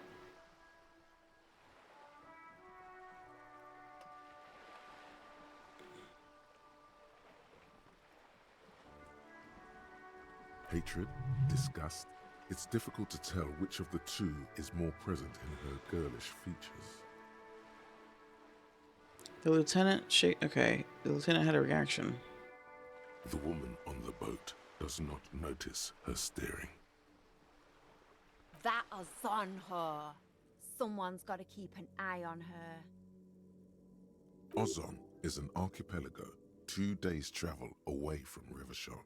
Its moneyed residents, used to posh restaurants and upscale boutiques, rarely have reason to visit Martinez. Probably the Wild Pines rep. We should talk to her. She's a professional negotiator, though. I have the feeling she will be very cooperative while telling us nothing. Wild Pines is. Ask her unexpected questions, you know? Do your thing. Don't be afraid to get a bit wacky. Throwing her off is our best bet.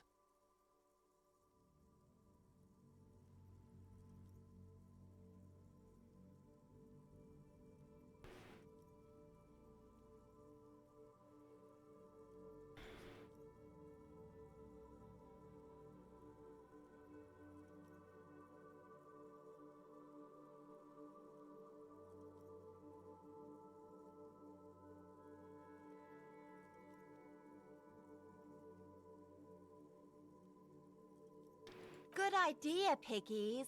Run along now. Fuck her shit up good. Impound that boat while you're at it. I'd like to watch her swim back to Ozon. Can't you tell?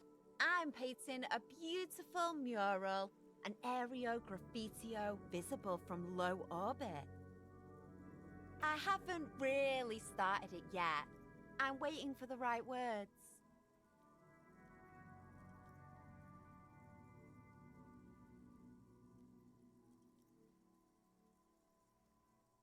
Have you ever tried your hand at graffitio? When faced with a blank wall, most people write unimaginative stuff, like pigs go home and Mona was here. We rarely see pigs round here, though. Just union cats. And my name's not Mona, so... Yeah?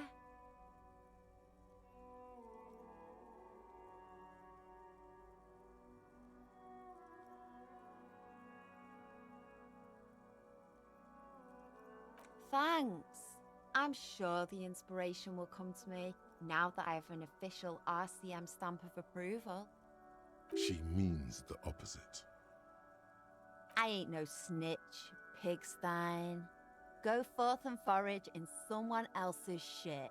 No shortage of squealers in these parts. Actually, there is a shortage of people who talk to us in a normal, calm, informative manner. We weren't put on this earth to make your life pleasant, fucko. Watch your back, ungulate. You've got eyes on you.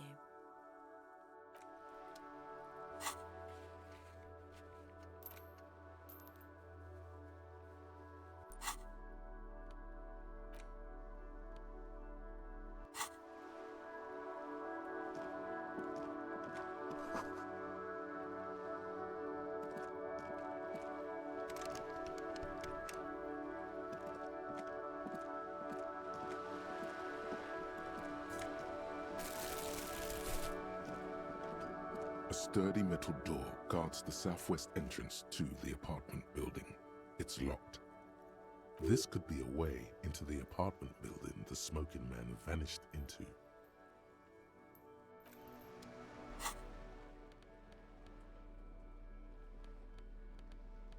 Oh my god, game, stop making me click. What am I missing?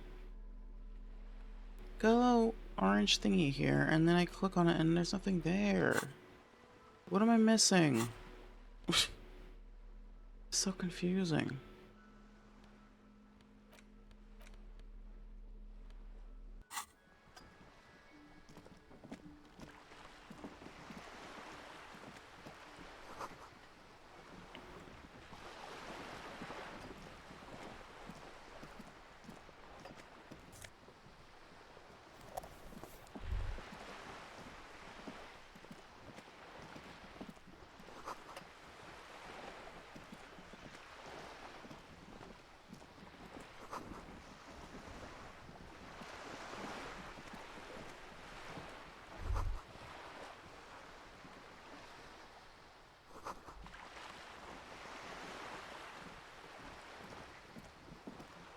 A striking woman leans against the cabin top of her sailing boat, smiling as you approach.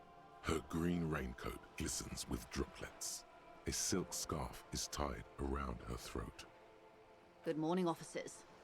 I'm Joyce. Joyce L. Messier. I represent the board of Wild Pines, the owners of the harbour.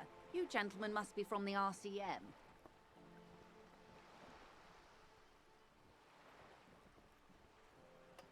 Nothing, honestly. I've said it to every drunk in town, and you're the first one who's responded. Relax. She meant it in jest. Phaeton, my maiden name. I'm glad to see you here. Like steel. There is strength there. If she wanted, she could sink her nails deep into your skin. I was dispatched to handle a strike, not a lynching.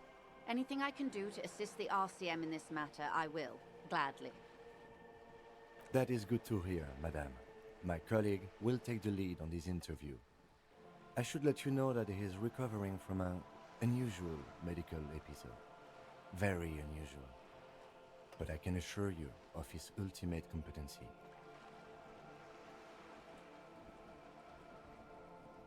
There's a trace of irony in his voice. Mischief, even. This is a tactic.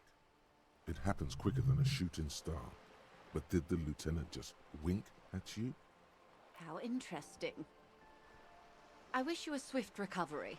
In the meanwhile, you have my full cooperation, and the full cooperation of the Wild Pines group. Why, yes I am.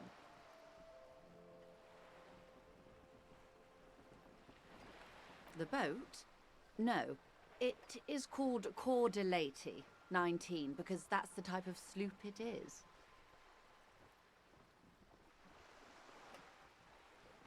It's a pleasure craft, a 19 pacer. It also happens to be rated for Category 1 racing. Though these days I mainly use it for business. My sloop? I like it a lot. It's the eel's hips, baby. I'm enjoying this part of the interview. It has so little to do with the murder we're investigating. See, now Kim's getting it. He's having fun. Of course there are. We're on an archipelago. How else are you supposed to get around?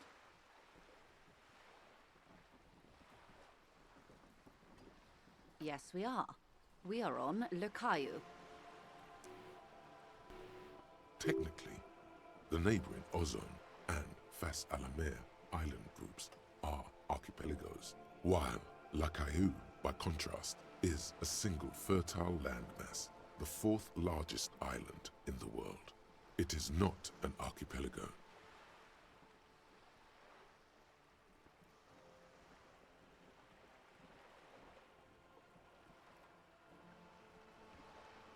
Okay, if you want to get technical, the point is we're all on islands here, and sail is still the most expedient way to get from one island to another, especially when you're in a hurry to resolve a strike.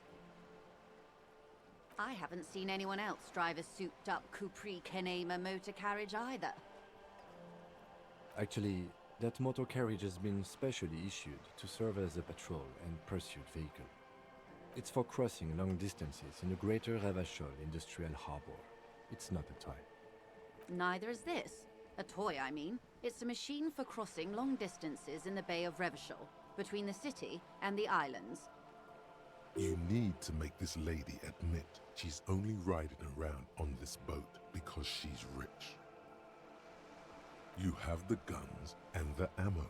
Take this Clausen fiend down.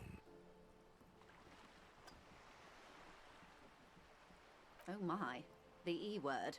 You mean to say that it's a symbol of conspicuous consumption? That I'm a member of the ruling class?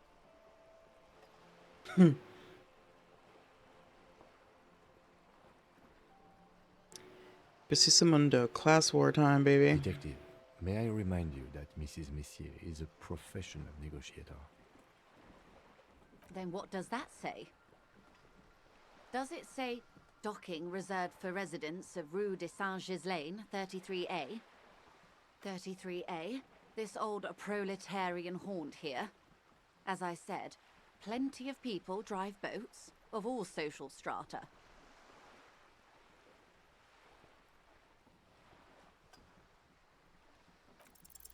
Your synapses flesh. Nice.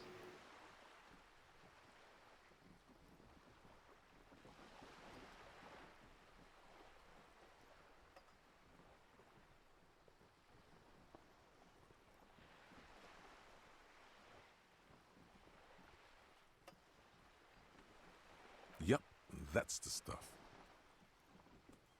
Good thing everyone else has tiny I skiffs. assure you, they drove quite the hard bargain for this space. But you're right. I am a bourgeois woman, and this is my long, incredibly lightweight, interminably bourgeois boat. That's all I wanted.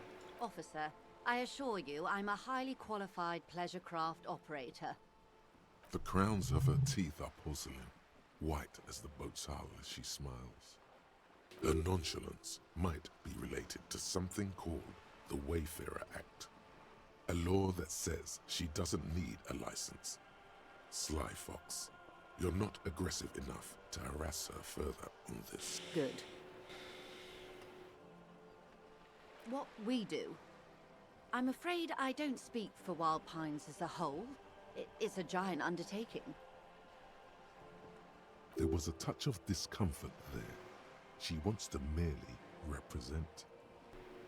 The Pines' core competency is logistics. Container shipping, freight, that sort of thing. See those airships there, blinking? Those are the shipping side of things. And that is the terminal. Another subdivision deals with energy, oil and gas exploration, offshore platforms. The Wild Pines Group is one of the original Revacholian Indo tribes.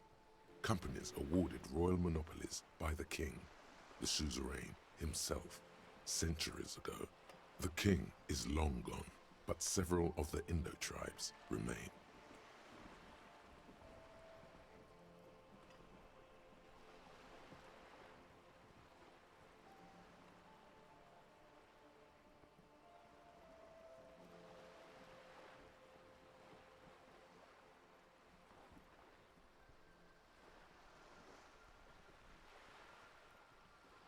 Saint-Baptiste, Elysium, an unknown entity known as Brightest Star. Why, thank you. I'm not at liberty to discuss the company balance sheet, but I can tell you that Hey, last Vix. year, the company booked more than 20 billion real in revenue.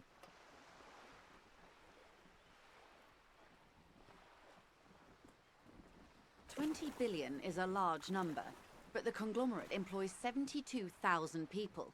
They all need to be paid. Then there are capital improvements, interest payments.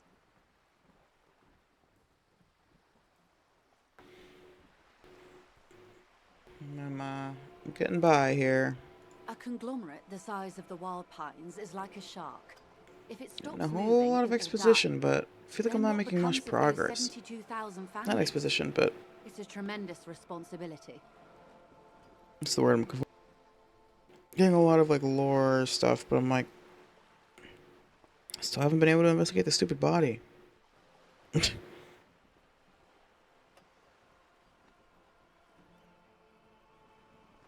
They started as an exploration and cargo fleet conducting trade Needs to drink between booze. Samaran and Insulindian Easterlers 250 years ago, when pine ships explored the South Seminese and charted Lomantang on behalf. Okay, Centuries cool. of care, deliberation, and madness have gone into this endeavor. Vessels pass through the great unrest to re-emerge with apricots in tow. The logic of the system is totalizing. It's taken everything from its employees to build it. You know more than you let on. Certainly it helped, but most of the original Indo tribes have failed or been absorbed. To survive, Wild Pines had to grow and adapt. No suzerain did that.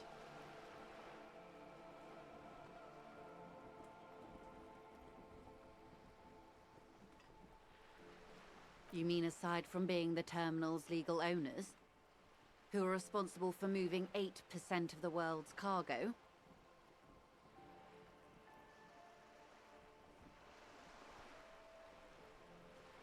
You don't keep it moving, the workers do. We built this district. Who's we? The workers you hired? There it is. She owns up to it. All the best parts of it.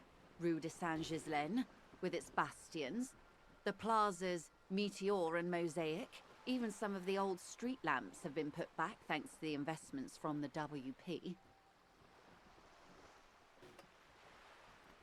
Before Martinez was swallowed by the industrial harbour, even before it was part of Revachol, long before Terminal B was erected here, the Pines built it as a resort for its Revacholian employees.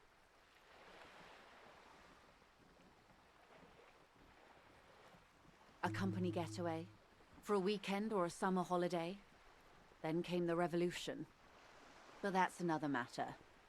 I'm here to make sure the Pines can fulfill their responsibilities to the place they built.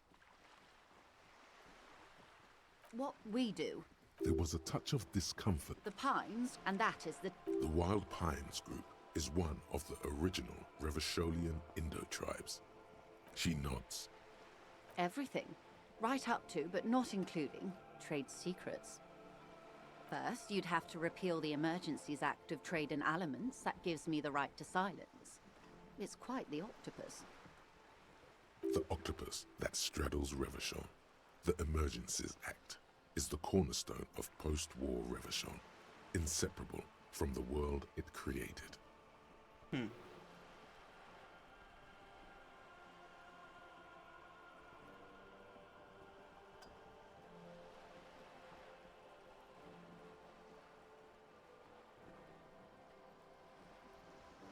Why? By throwing off half a century of foreign domination under the Coalition. Unfortunately for you, the Coalition also leases you the right to police West Revachol. You'd be shooting yourself in the foot, in other words. But I am derailing us. You wanted to know about the strike. I believe the official title is Senior Labor Negotiator. In practice, I'm a grocery clerk. I relay the union's demands to Wild Pines and return with Wild Pines' counteroffer. Yikes. No way. She's more. She can make decisions. And how are the talks going? They're not. That's the problem. The union stopped all negotiations a week ago, after that awful lynching took place. There we go. Now we're back to the subject at hand. Wait. She just admitted that the lynching and the strike are connected. Let's fucking go. Now they won't even let me into the harbour. There's a 2-meter 20 racist behemoth blocking the gates.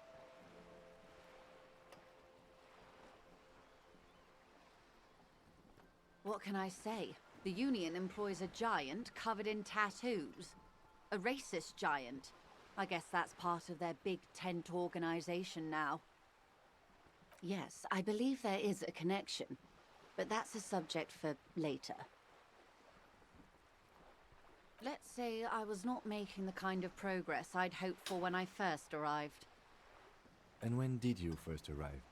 I arrived 3 weeks ago. Yes, in the middle of February. The bay was still partially frozen then. I prefer to do these things on site, like the RCM.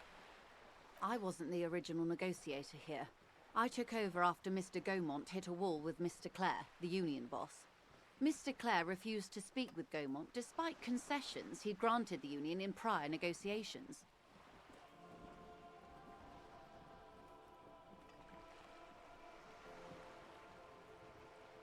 Guess it started in December, but she came on in February. This isn't the first time the union has gone on strike. Heavens no. There have been 2 prior strikes. Both times the union won significant concessions, including overtime pay and a medical plan. This time their demands are more, I guess you could say, aggressive. Ludicrous even. It's meant.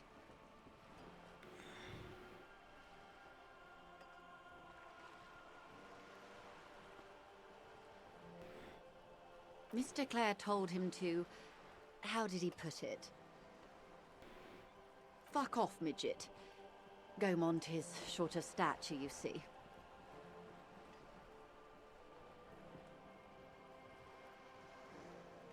Yes.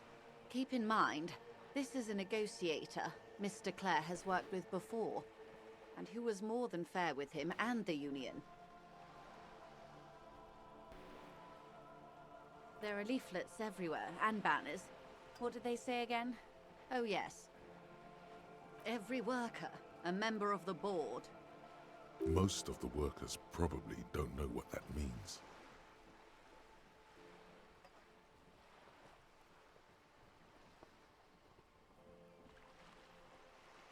Then you might also like their other slogan. Demand democracy.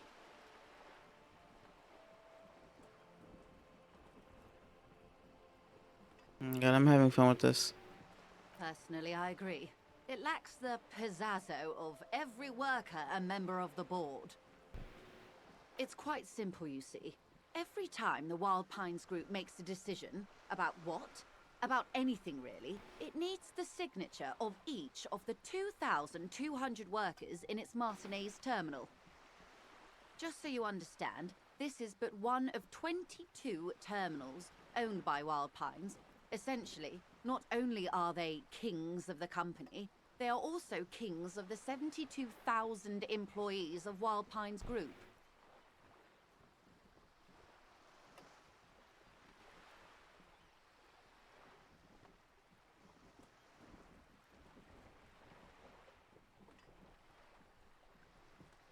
That may well be. It's not up to me to decide who is king, but as negotiations go, it's not a swell start. I'm not sure. Naturally, I assume that was just their opening position, a hard-nosed tactic with a side of mockery. But there's been no follow-up, just the same nonsensical slogan repeated over and over again.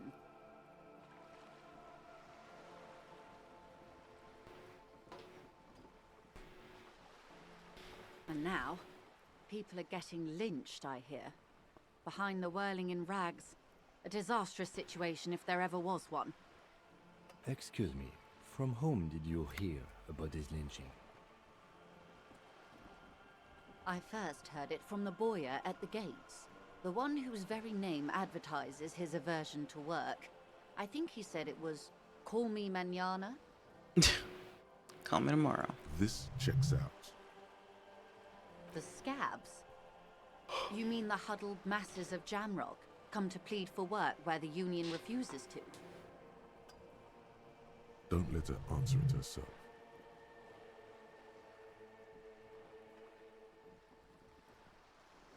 If these strikebreakers were organized by Wild Pines or its affiliates, then it would be a company secret. I could not share it with you. Not yet, at least.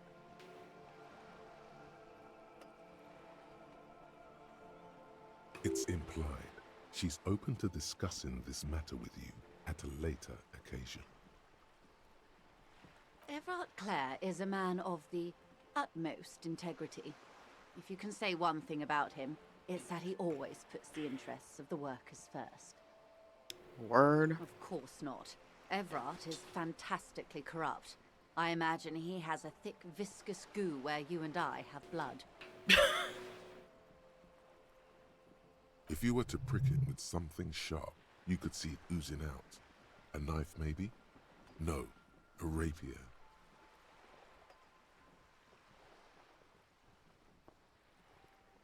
Oh, heavens, no. We get along just fine. Yet, now that you mention it, I can't stop imagining that black treacle just dribbling down his double chin.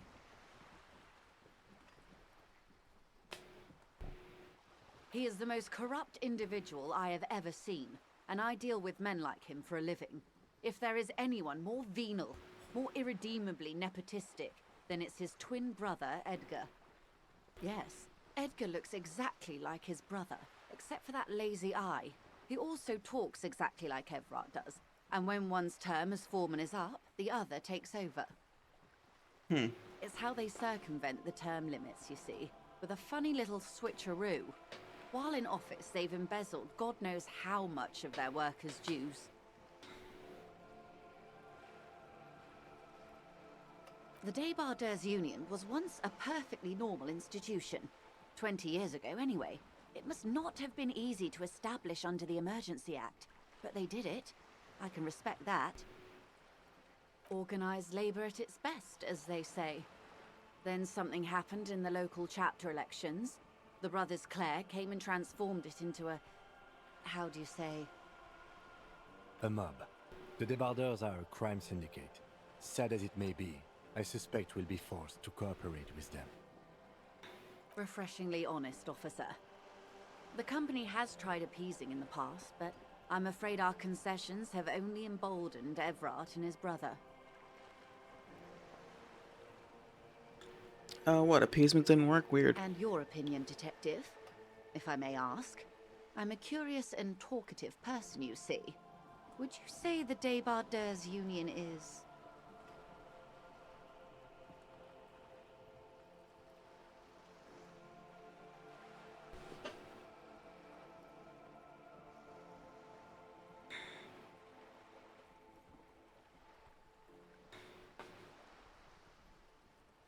I don't want to say basically a socialist mob because that sounds like I don't like socialists, and I definitely do like them. I am one. in the context of the game. I don't know if I'm in real life, but you know, whatever. I'm playing this character as a socialist. Communist, really. I'm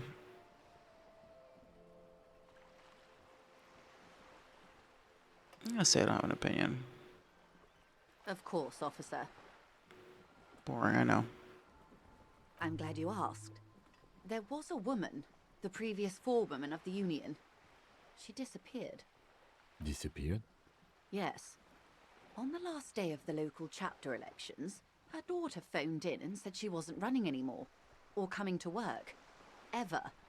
End of story. This forewoman, her name? Sadly, the company records do not even give a name. She's just forewoman in private correspondence, Holly. I don't even know if it's a sir or given name, and I don't have access to the Union's files.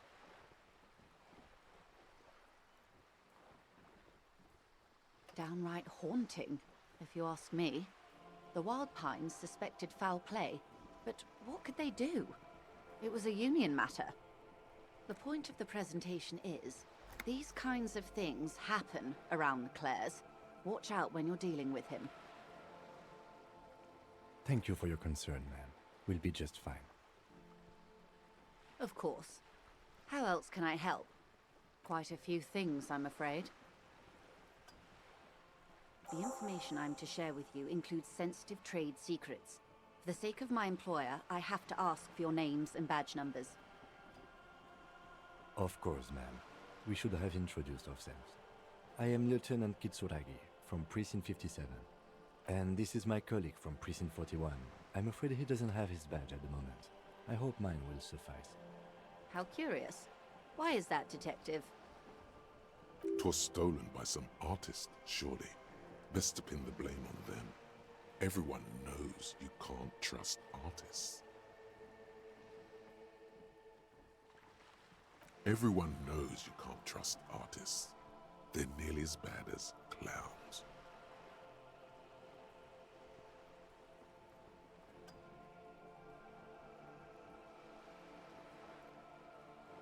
You mean someone stole your badge?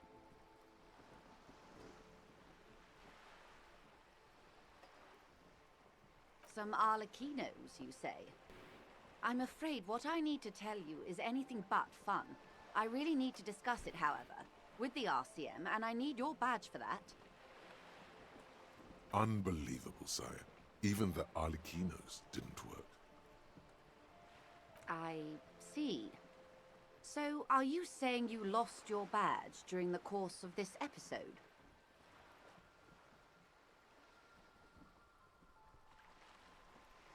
I can't hear you, darling. Speak up, please. I don't want to tell her I was drinking. Oh, dear. Some kind of encephalopathic amnesia. I don't even know how to respond. I do believe you, naive as that may sound. I simply can't imagine what you gain by faking such a condition. As I said, ma'am, his technique may be very unconventional, but he is an officer of the RCM. Of course, I sympathize, but I'm afraid I simply can't share anything more until I've seen that badge. She's a professional negotiator. She should be open to some sort of mutually beneficial arrangement.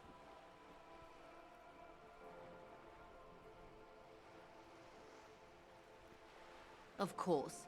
But before we do, officers, let me be perfectly clear. The situation is extremely volatile.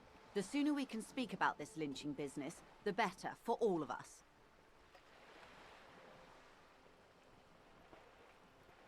This reality.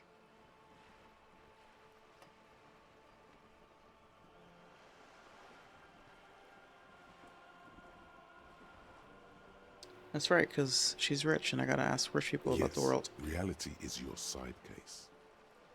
An experimental side case.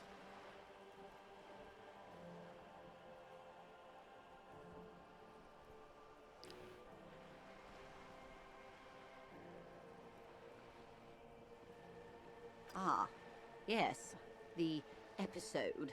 Sounds like an acute case of encephalopathy now that I think of it. Don't be phased, madame. He functions perfectly well.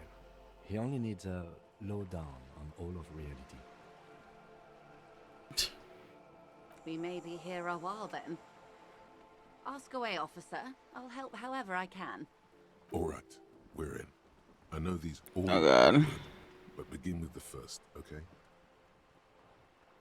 Okay.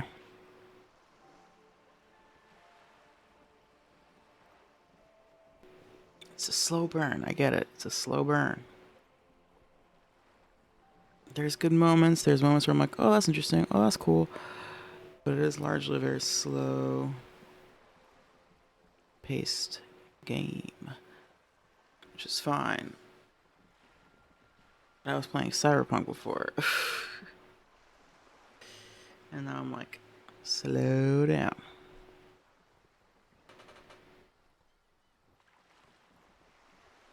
We're in Martinez, baby.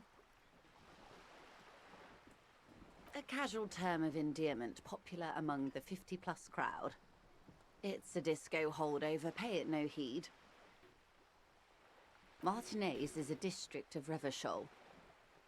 A very small district tucked away near the industrial harbour, north of the 881 and Jamrock. You would be excused for not knowing about it. Unimportant, they say. Forgotten, even. Shelled to smithereens during the Revolution. It has its charms, just not this time of year. I'm not a good ambassador. I've only been here once before, as a teenager. Not a lot has changed. There are ruins, a terminal, fishing boats, reeds, boys with boxy shoulders. As I told you, Martinez used to be a province, a workers' resort before the city swallowed it and the artillery did its part. Now the reeds are the real star of the show here. The further down the coast, the wilder it gets. It's not really a sea, it's the Bay of Revachol, and the bay feeds into the ocean. Yes, we're on an island in an ocean, the world's largest body of water, the Insulindic. Known to the early Revacholians as Les Immensités Bleues, the Blue Immensities.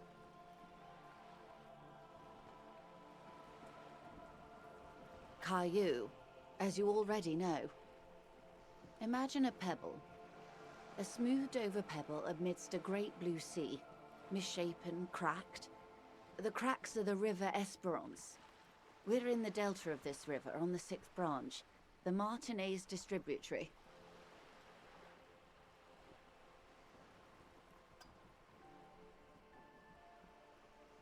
Revachol? Revachol is what you call a city. The great kind. History detective. They built this city to resolve history. Our part in it, at least. Our centuries.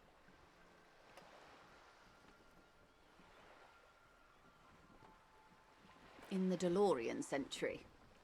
380 years ago. The nations of the Occident, or migrant workers from Seminine and Ile Marat, depending on your creed. They say it's where the terrible questions of our time will be answered. The tensions are highest, the fault lines deepest.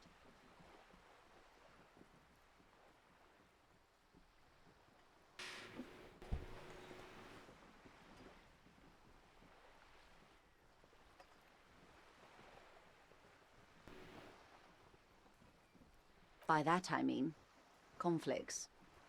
Ideological conflicts. The stuff of men.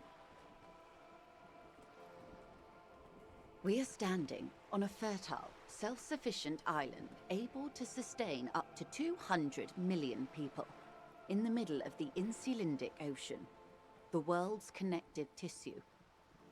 It's where the money is.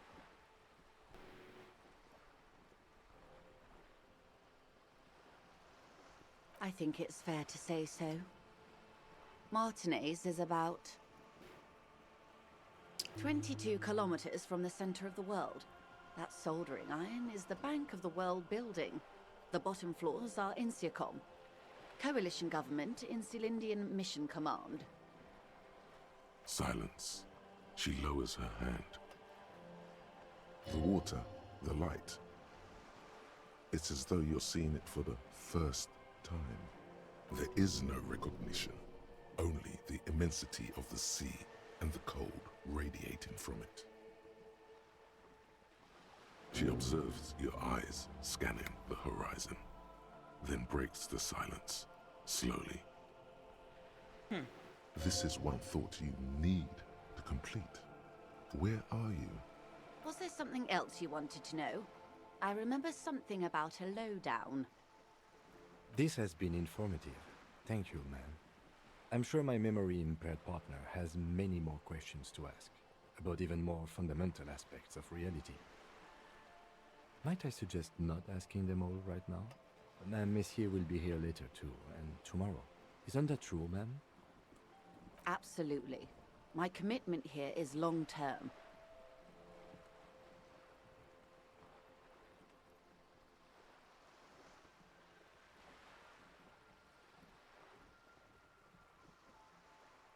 It's better not to eat all your candy at once.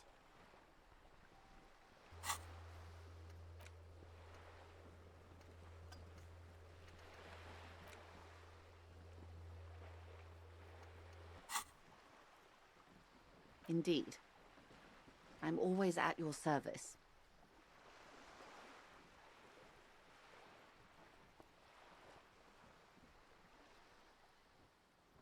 These are unimportant times, Detective. You and I were born after the dust had settled. 1,000th of a second too late.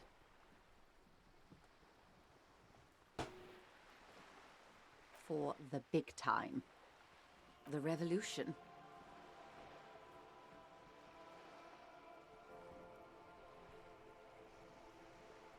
It's quite easy.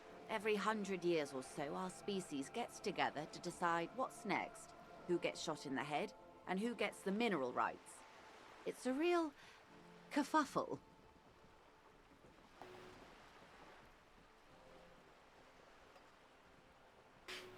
It's kind of a funny way to put it. Those would be the communists. Generally speaking, 40 million people got shot in the head during the World Revolution. But the communists, they all got shot in the head. Oh, and the anarchists too. They shot them well. So well, one forgets they even existed. She likes the totality of it.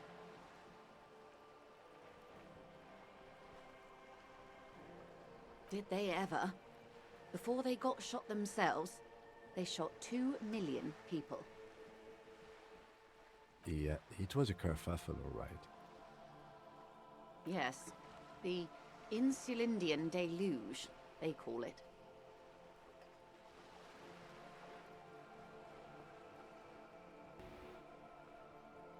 Oh, lots of people. Even the king got shot in the head, or thrown beneath a horse, or drowned. Accounts differ. It was unceremonious. Just as well, he wasn't actually the king. Just the king's nephew. The real king abdicated and lived out a long and productive life as a venture capitalist in Grad. Yikes.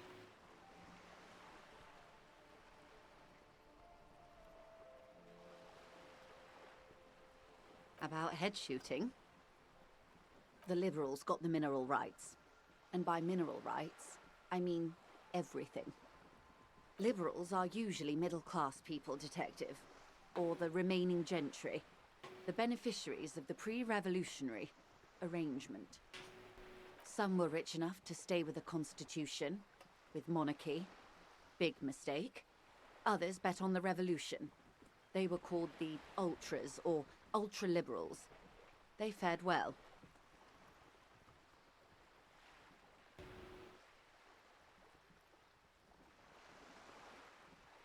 They didn't win so much as survive.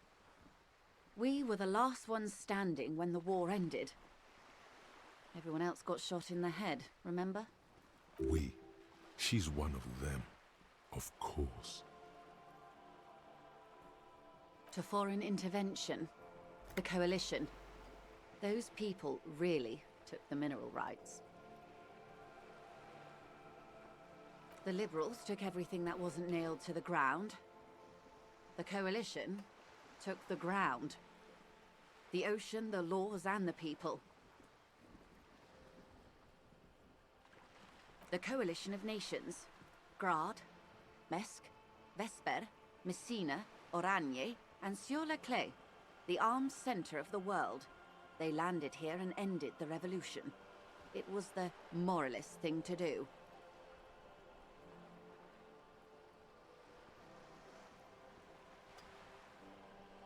The moralists believe in keeping everything exactly the way it is. They believe in mineral rights, and not shooting people in the head. At least not in the same manner and volume as the others do. They are the long-standing provisional rulers of Revachol now, the coalition government. This is their zone of control. They embolden the RCM with crumbs of the same law they took. Technically speaking, you are a moralist. The color of moralism is blue. The official motto of Moral Intern, or Moralist International, is a blue forget-me-not, a piece of grey sky. Unofficial. For a moment, there was hope.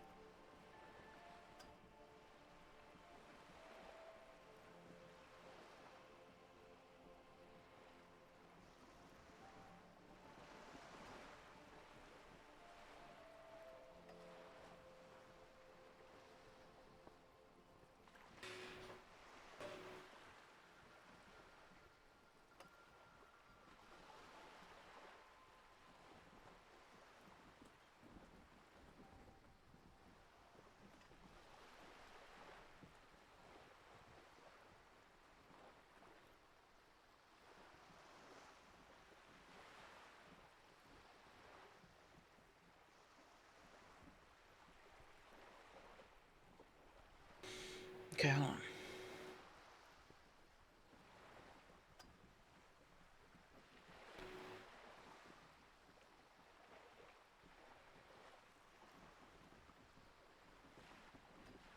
An almost endearingly moralist standpoint. It must be hard to take a moderate approach to head shooting in your line of work. The turn of the century revolution? Don't answer it.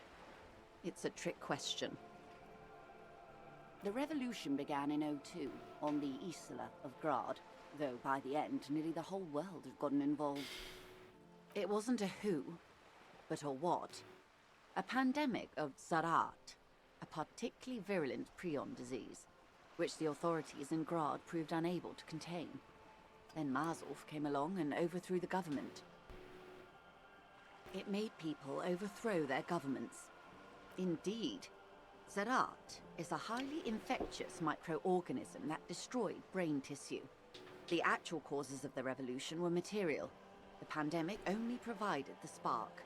It was a funny time in history. They discovered transistors and rock music, but they didn't know anything about prions. Nobody did. From Revachol and Grad? Not far. The world managed to cauterize itself. Mazov's government was overthrown in '08, and the coalition crushed the Revachol commune 2 years later. It was the end.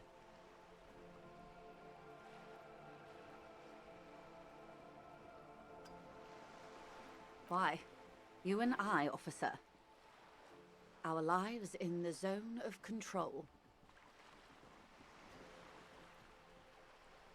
A city-state divided into free market zones under the everlasting interregnum of the Coalition of Nations. And you, of course, the citizens' militia. Man, am I struggling to follow this. The third incarnation of Revachol, after the failure of the suzerain and the commune. Modernity. They developed the marvels of the inter-eastlery communication. Telematic milieus, radiation, colored plastics. Meanwhile, in Revachol West, the aftermath continues for the 5th decade.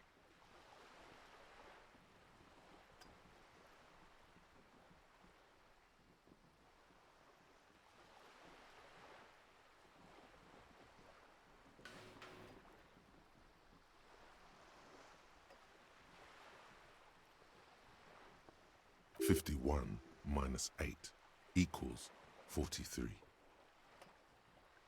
Time flies. The 20s saw a decade of urban war, west of the river leveled, offshore platforms in flames. Still, it's regarded as an improvement on what came before. 08 to 19 was simply hell.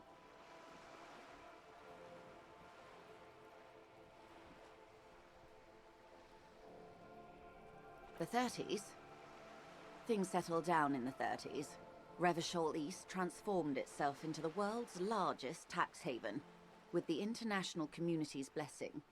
For the first time in a long time, it seemed like things were going somewhere.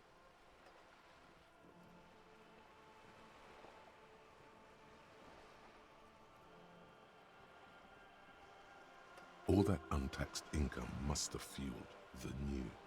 That can only mean one thing. No. It was a market mirage fueled by cocaine and quantitative easing.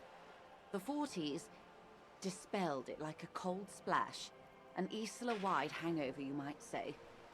And here we are.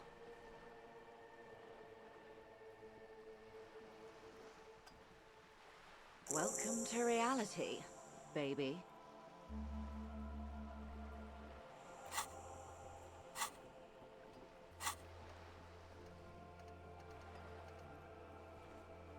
Yeah, I made progress on the thing.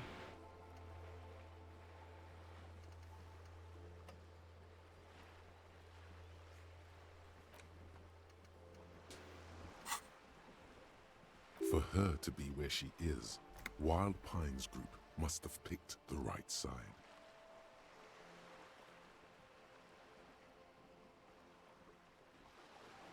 They picked the winning side.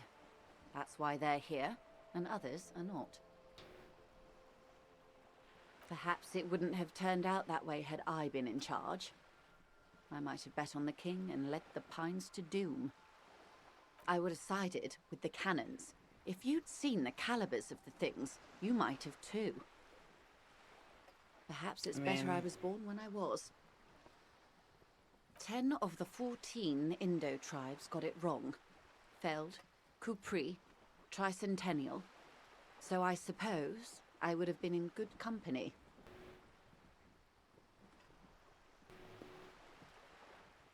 Good question. What would you have done differently?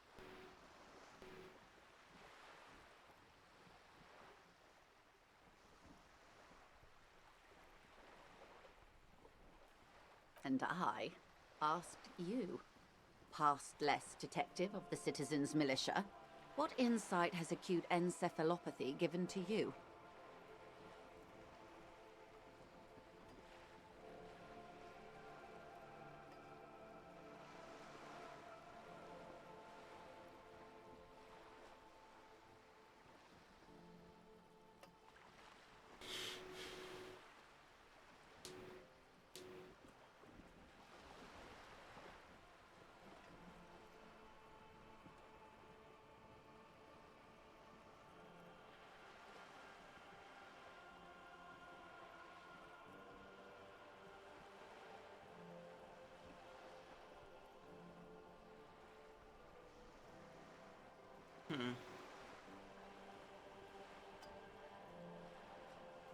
You and everyone else. But that's got nothing to do with preventing the revolution. Oh well.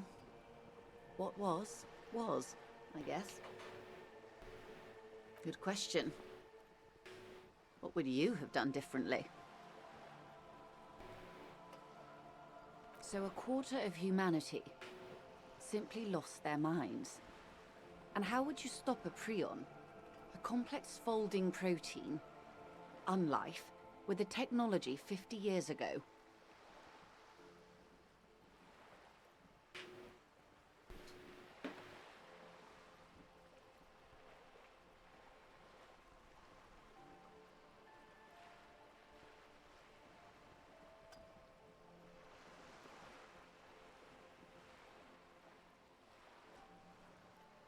A poor remedy for prion disease.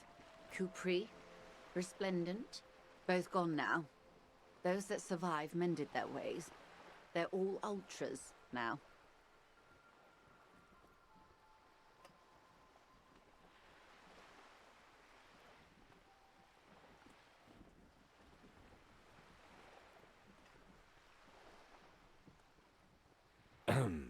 Opinions expressed here do not reflect the official position of the RCM. And what is your official position, Lieutenant? My position, ma'am? My parents got ripped to shreds in the revolution. I would have gone the same way. I was saved by being 2 years old. That's my position. The abattoir.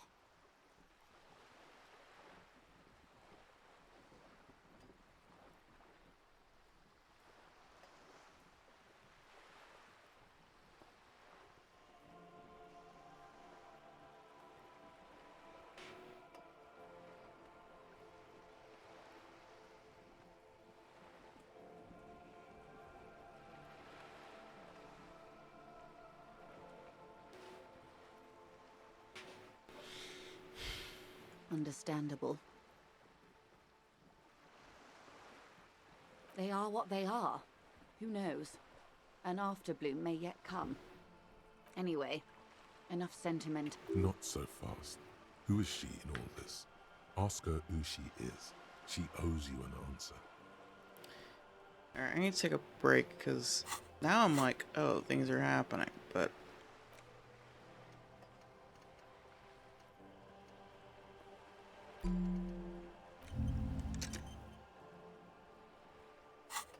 feeling a little out of it. Just gonna take a quick pause. We're gonna finish this extremely long conversation with this woman, and then we're gonna do something with the information that we definitely absorbed completely.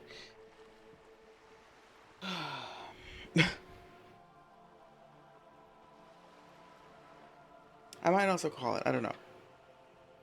I'm also still tired from work. Yeah, it's late-ish. Yeah, we'll take a quick break first. We'll continue.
Okay.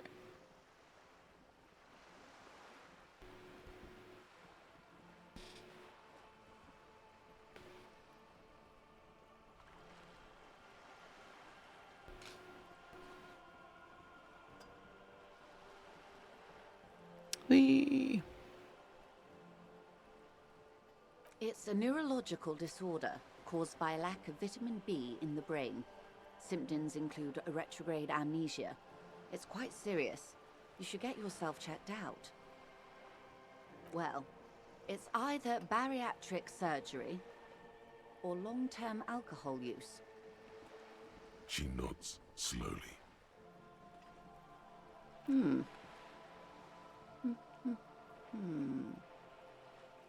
I am the vilest of the vile. A traitor, a devourer of nations and infants. It's gonna be a quote from a book. I am an ultra. She raises the corner of her mouth, smirking, revealing a canine.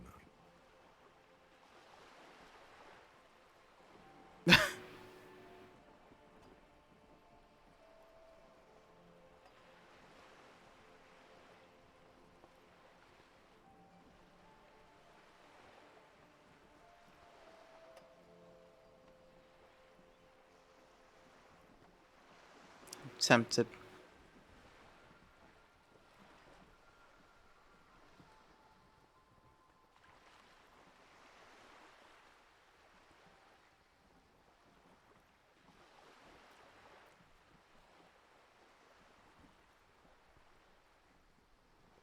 An ultra-liberal. It's a type of liberal. From the revolution. It's, not the moderate kind. Yes.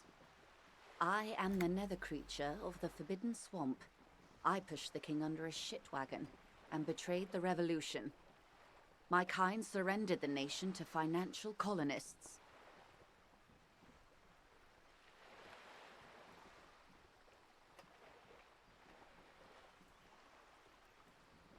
Is she meant to look like Ayn Rand? Is that what's going on I here? can see you thought our kind were all extinct.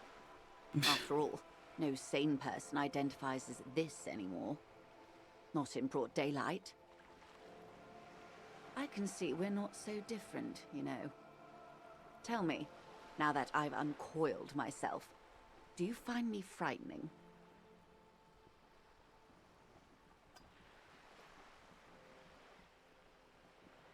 Oh, come on. Yet again, the game does not give me the option that I want. I don't find you scary, I just think you're mistaken. Severely so. That doesn't mean that you're not a monster.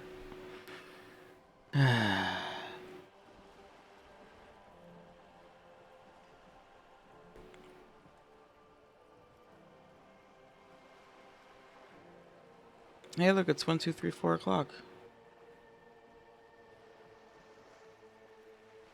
That's it. Just wanted to point that out.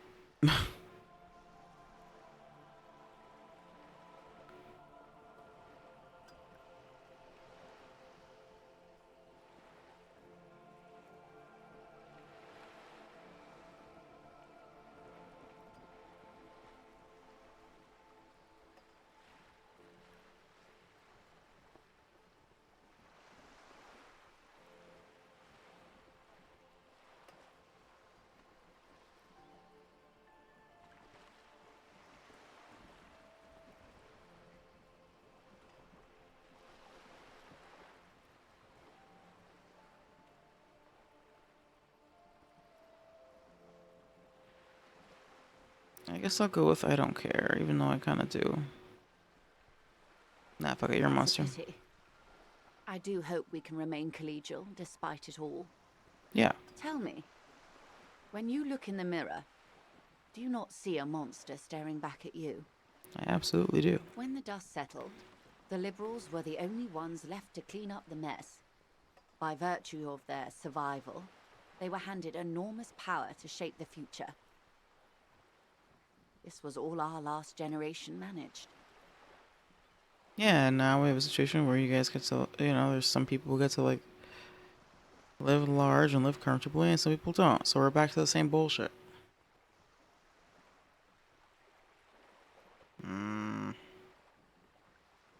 Would you have done something differently? With due respect to our overlords, the eternal caretaker government that keeps Martinaise a monument to the efficacy of its artillery, I would not have relinquished sovereignty to the Coalition. Not here in Martinaise, and not in the Stella Maris or Delta Beachheads either. If not for my own sake. She realizes her small, cold fists are clenched. She loosens them. Then for my daughters. We had an obligation to defend our sovereignty. We should have burned the whole Isla down rather than let them have it.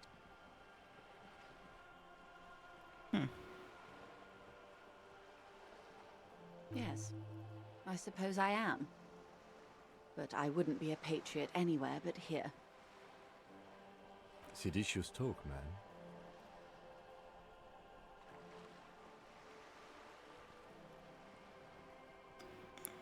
Kim, shut up.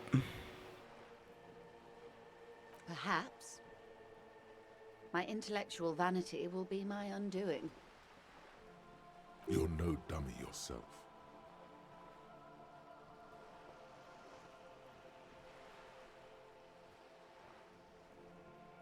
A smart boy getting smarter, one basic term of reality at a time. Yes. Whatever else I am, I'm also a mother and a wife. Now, shall we return to reality?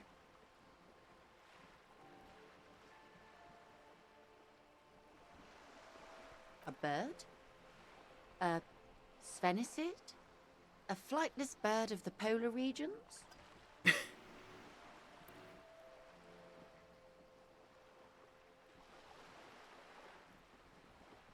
Some sort of krill hunter? No, wait. You're an ancient ruin. A symbol of hubris and decay. Half submerged in some salty sea. Of course you're not, my dear. I'm just terrible at guessing games. Ah. This is the pier of Rue de Saint-Ghislaine, 33A, where the tenants have been kind enough to rent me a slot. Or two. A pre-revolutionary tenement. Old buildings are called tenements, you see. And new buildings, bâtiments. After les bâtiments nouveaux. But 33A and 33B are not nouveaux. They're old.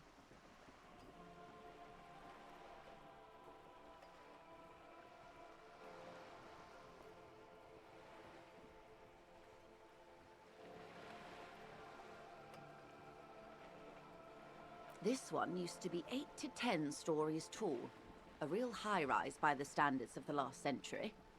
Built to mirror the skyscrapers across the bay in the Delta. That was before the war, of course. Mostly the urban middle class, I believe.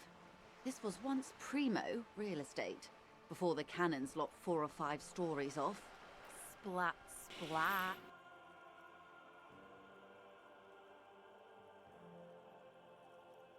Wonderful.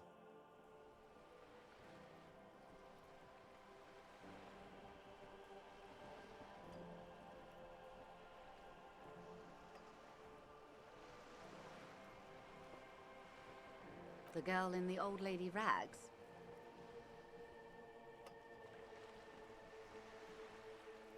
Ah, yes. There's something very satisfying about discussing the fundamental fact. The girl in the old looks like a sullen and rebellious member of a teen infraculture. Yes, you and I belong to the supraculture. We're common, the herd. The music on the radio, the food in the chain restaurant, those are all too popular for the girl in the old lady rags. She prefers a fantasy world, an infraculture with its own dress code and vernacular. It is an illusion, I'm afraid. There is no refuge from the supraculture.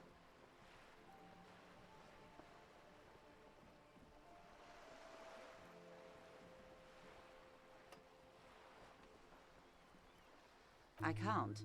That's how simple it is. One may dye their hair green and wear their grandma's coat all they want. Capital has the ability to subsume all critiques into itself, even those who would critique capital end up reinforcing it instead. Hmm. All right. What next? Suddenly, you're not so sure you're part of the superculture. Yeah. And what would that be? Ah, yes. That is what counts, I suppose. For my part, I was more of a new girl. The new. A cultural era. And the name of the decade it ravished, the 30s. It came out of post-revolutionary Revachol. It was ultra-liberal. It involved lots of partying, as you might imagine, and champagne-colored everything. By the looks of it, that would have been when you came of age. Now.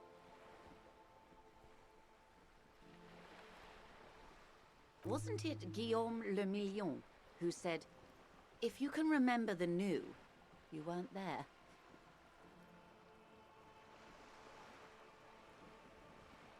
Ah, yes. This is not very central to reality, is it?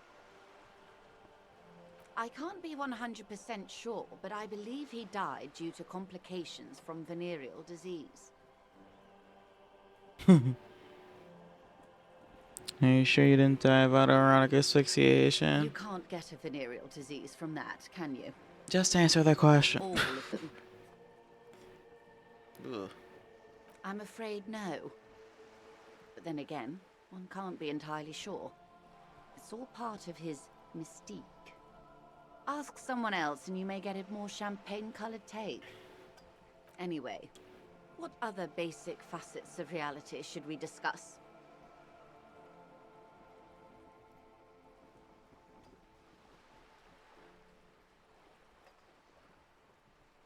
Glad to have been of assistance. The little that I know. More lessons in base. Glad to have been of course, detective. Holy shit, that was like an hour of talking to this woman.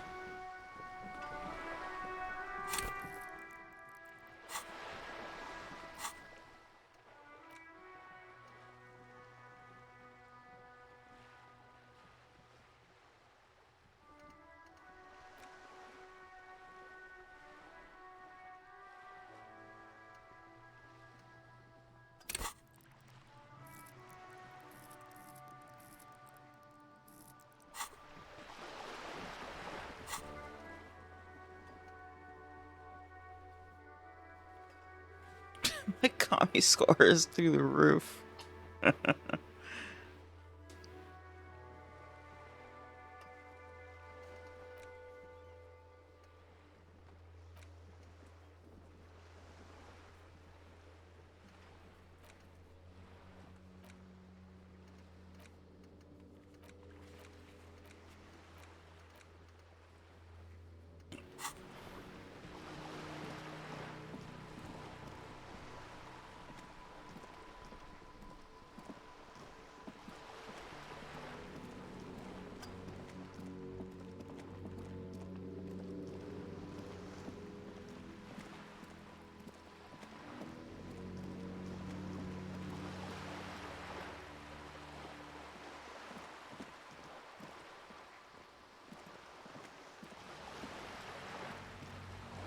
Yes?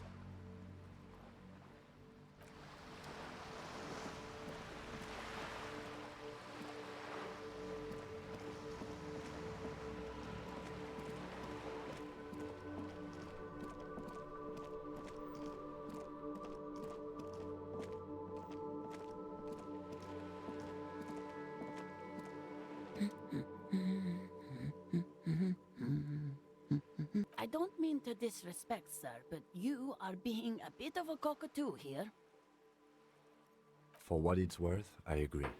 But cockatoos can't be stopped when they get ladies. It's better to indulge him at this point. I don't even have a cockatoo. And guess what? It's a trap. Never ever say what. Great. Nothing. Go read up on them if you're so interested. There's a great book in the bookstore. Maybe you should. What if the cockatoo is your astral captain? or your heraldic bird? Wonderful. The store is open. No, absolutely not. Are you a policeman or a nanny? They are not missing, sir. You know where they are. They're at home, smoking, given the ladder of vices. I see. You step in and close your arms around this foreign body, wandering astray in touch. There's a small movement beneath your hands as you shut your eyes. Then a tiny voice breaks out and asks, What is happening? She seems to be confused. Your hands are wrapped around her polyester coat. The fabric feels cold, moist from the sea nearby.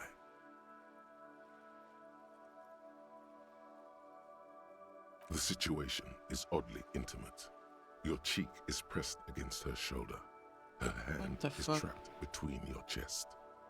5 seconds pass, and their passing seems so unimaginably long. Then she coughs and says again, What are you doing, officer? I'm fighting for the working class. Fighting for it how? Hagedeki Zuboujasi, either way. Alright, she's talking I guess it's better than nothing. Keep fighting on, my fellow comrade. Is there anything else I can help you with? The woman before you nods and returns to her reading.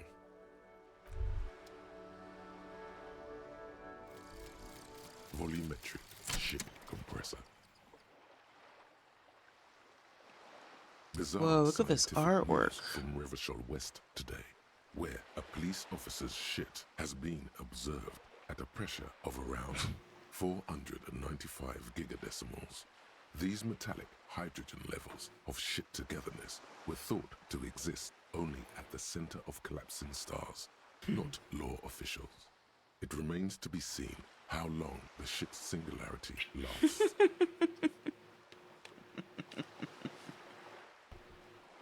This is funny.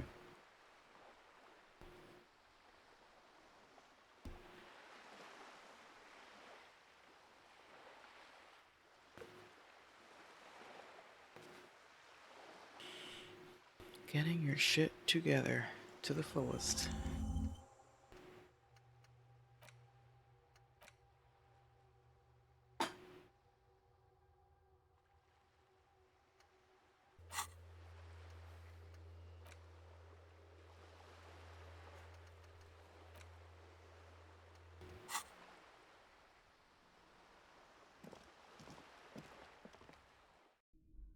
Alright, I'll read about fucking cockatoos or whatever. Ugh.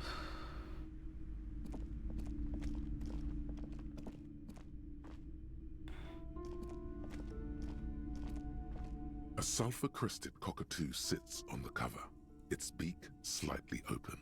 It looks as if the bird is calling out the book title, From A to Zurich, a guide to a well-behaved cockatoo. Turns out that there are so many different cockatoo species, and they all have behavioral problems. You don't have behavioral problems. Same. That's garbage. You're cool. It's a must-have if you own a cockatoo. I've heard they're quite capricious.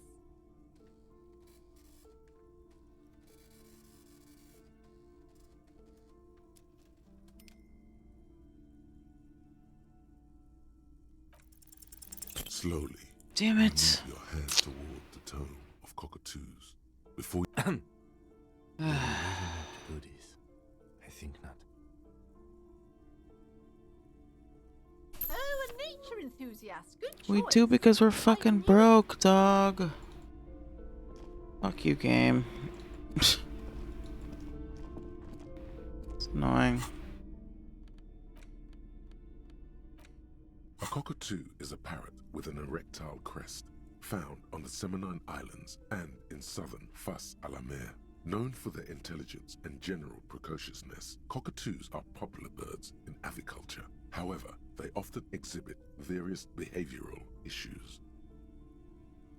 This book talks about the delicate nature of twos, as well as introducing some of the most popular species among the bird enthusiasts. The funeral cockatoo, the major majestic cockatoo, and the most common bang bang cockatoo. It's colorfully illustrated.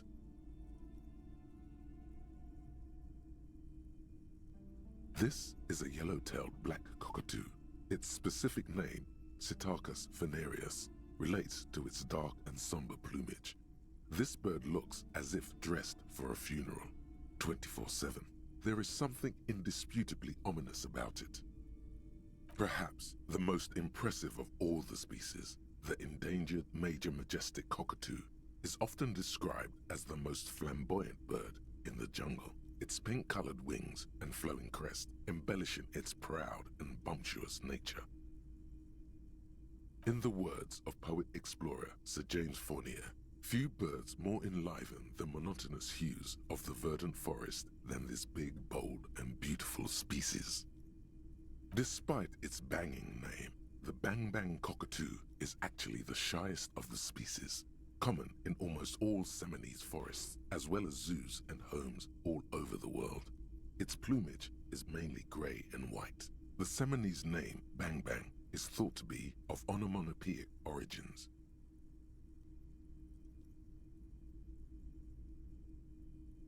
Where to even begin? All cockatoos are known for their needy natures, requiring attention for at least 2 full hours a day. They love to talk, and have been described as lovable clowns who just don't know how to wrap up.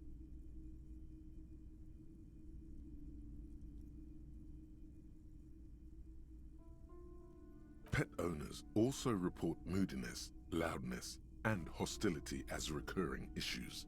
If left unsatisfied, cockatoos may scream non-stop, pluck their feathers, or become aggressive. It is not recommended to get a cockatoo if you're not able to cook them food every day and give them the full care that they need. These birds will never understand that you have a life of your own. You're right. Cockatoos are magnificent creatures. They love to perform, cuddle, and show off, and will even scream for fun, often as loud as up to 135 decibels. Not great for the neighbors. Performing? Yes, birdie. Yes, but all those cockatoo species are so different. Which one are you?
You're right.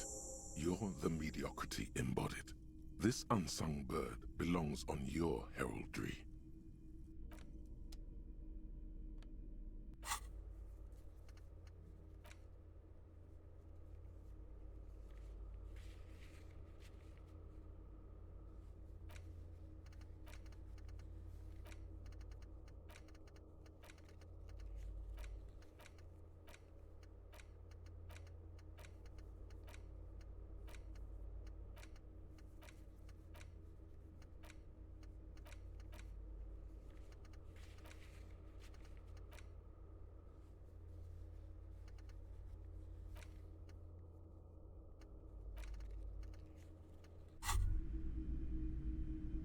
Wow, so someone's been a little boring. Yes, my standard liege. Someone's seen all sorts of wild ideas pop off and thought, I'll take the Damn. boring one. The regular, please. The brown. I feel like I have been doing that, and that's fucked up. The game is calling me out. This is crazy.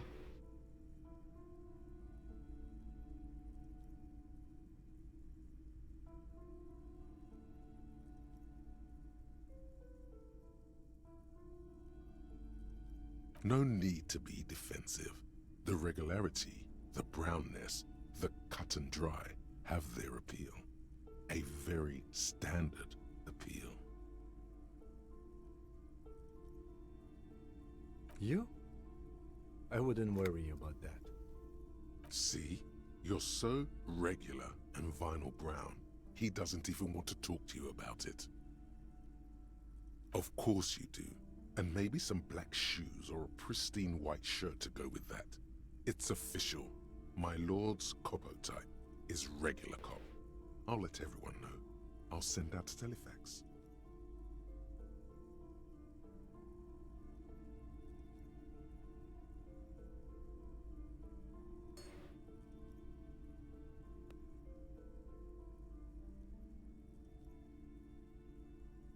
Yes, the type of cop you are, sire. Think of it as a caste, a class even, a nation of regular law officials that you belong to. It comes, of course, with the usual benefits. No, but there are other options. Ugh, I didn't want to say I like brown. Damn it.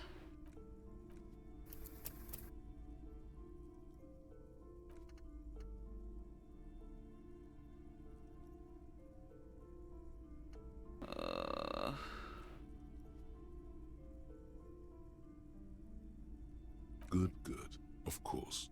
To outright declare yourself something does seem a bit too interesting now, doesn't it? I won't trouble you any further.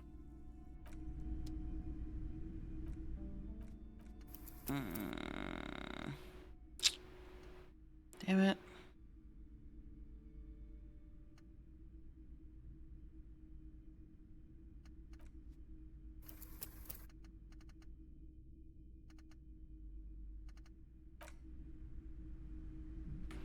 I should have saved it before that. So you can sometimes like all those options. I guess this one is dialogue. I thought that it was gonna let me pick all of those options since I picked one. I hate that. I don't want to characterize my character as just like boring. I like brown. That's not what I wanted to say. I would have said I'm just doing my job or whatever. I gotta say, like, this game has decidedly, like, I have no idea what matters, what doesn't, what affects what even is what. I don't know what's important. I have no clue. I'm just kind of going through it. Which, frankly, is part of why I find myself getting a little, like, almost like bored. Not bored, but just, like, I'm just so, like, I have no idea what to expect at all. I really want to do this, the observing the body thing. Keep finding new things to do. And I'm like, damn, what the fuck is happening? I just have no idea. There he still is, looking right through Nice. you with his white eyes. The body below is entirely dedicated to that corpse smell. Emitting it is all it does now. As you breathe in, the odor comes over you. It's a smell of the mind telling you to run, and your stomach to wring itself empty. With your hands at your sides and your eyes squinting, you stand in it. It's a puzzle. What's hanging in front of you is a puzzle of decaying flesh, tattoos, and tendons.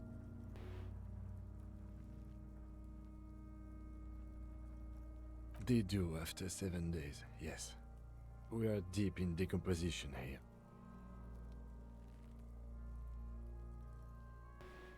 The man before you is naked, but for a pair of underpants and enamel boots. His skin is greenish, marbled with decaying veins, and blotched by lividity. A fading web of tattoos covers his chest and shoulders. The cargo belt used to fasten him to the branch above appears industrial in strength.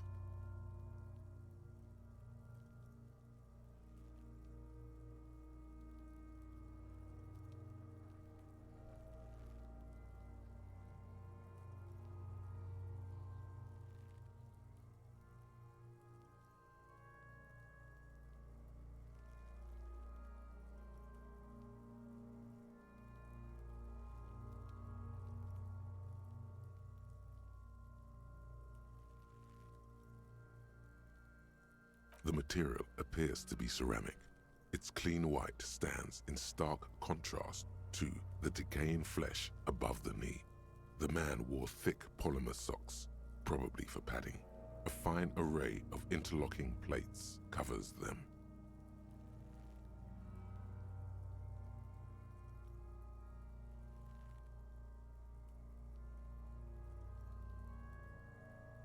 Delicate and fragile, they feel alien to the world around you, out of place somehow.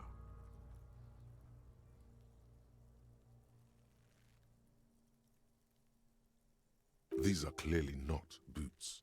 They're armor, possibly part of a larger set.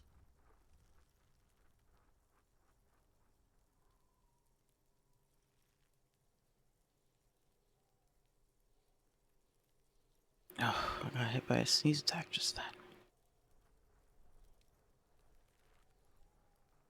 Okay. Heavy duty boots, like really heavy duty, like armor boots. Clean white material appears to be ceramic. Ceramic?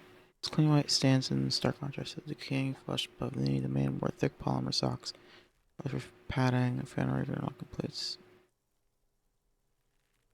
Okay, it's like armor. So just boots, aren't they? This is the armor he was stripped of. Indeed. Technically speaking, these are sabatons, not boots. Sabatons. Oh, the lieutenant uses a memo technique A6. That's not just any notebook. It's a classic. Are you using oh, what was that shit called? Oh no, what were those called back in the day? A moleskin. Is that what it was called?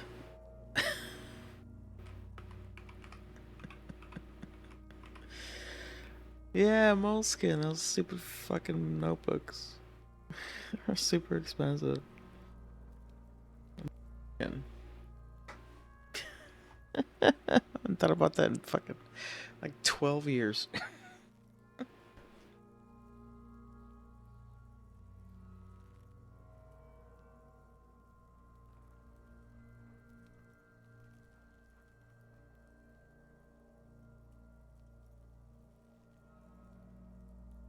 It's all you, baby.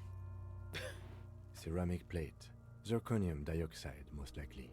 This is where the make would be. I will say this, it only just occurred to me that, like, I need to be cognizant of, like, when the option has the quotation marks on it. That's what I'm speaking. Then sometimes you get options where it's not the quotation marks, and those are just internal thoughts and, like, you thinking and thinking through things. And it just hit me today, like, oh, I need to be mindful of that. That's why I was like, it's brown. I mean, that makes sense. That was like a thought process internally. Anyway. Under the hill. Fair weather. Fair weather model T500VE. I'm guessing that's vitreous enamel. This is advanced stuff.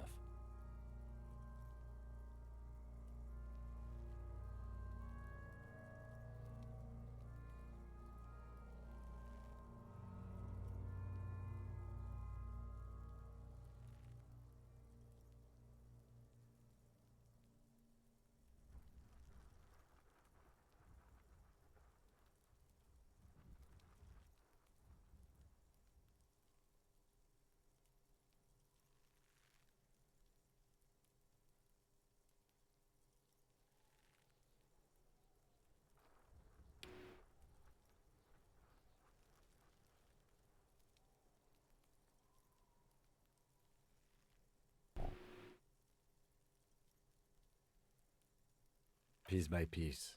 He's been out here for 7 days. It would be odd if they didn't.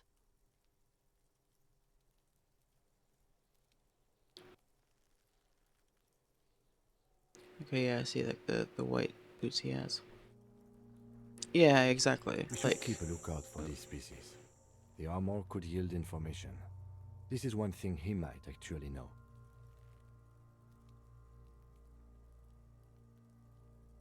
No, I think he had something precious underneath the clothes.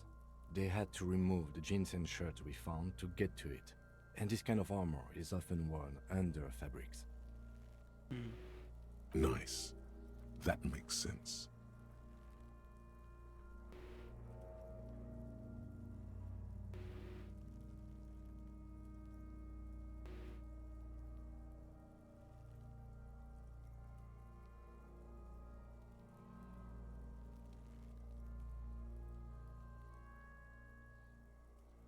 They usually hang them completely naked for that.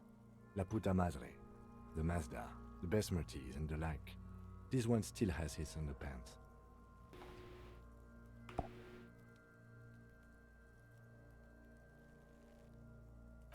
Fucking talking about underpants. these kid characters are fucking awful. I'm sure Karen had a fucking field day because she doesn't like kids in games.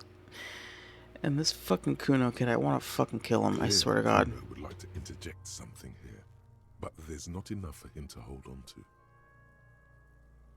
Yeah, see, yeah, so like, quote, and there's an action, knock on the boot, pull the boot off. Then, there are times where you're, like, talking to yourself, essentially, because, like, you're doing, like this is rhetoric. Sometimes it's, like, drama, blah, blah, blah, blah, and then, like, you respond to that prompt in your head. It's like your internal processing. It's interesting. The Kuno is demon indeed. I mean, my God, do I want to punch him in the face? Good Lord. What an annoying kid.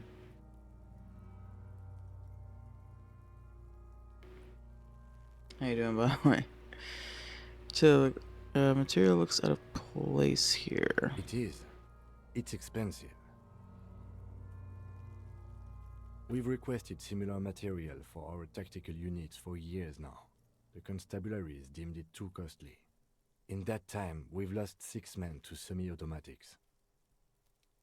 For a full set, about 4 years of wages.